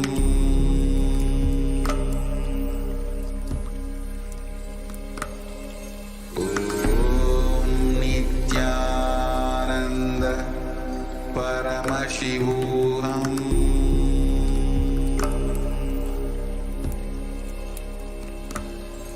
Om Nithyananda Paramashivoham.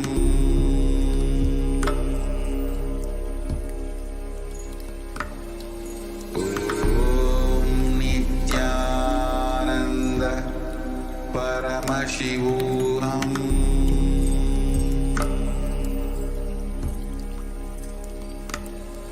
Om Nithyananda Paramashivoham.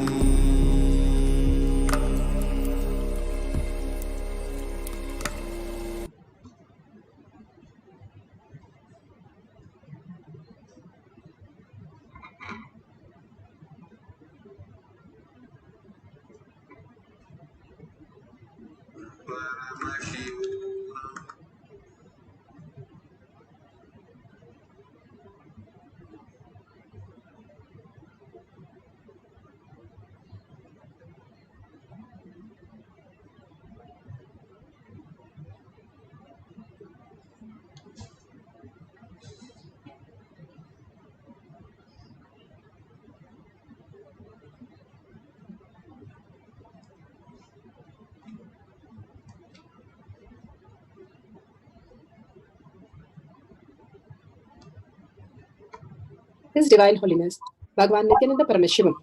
Let's start with the Sadguru Vandanam.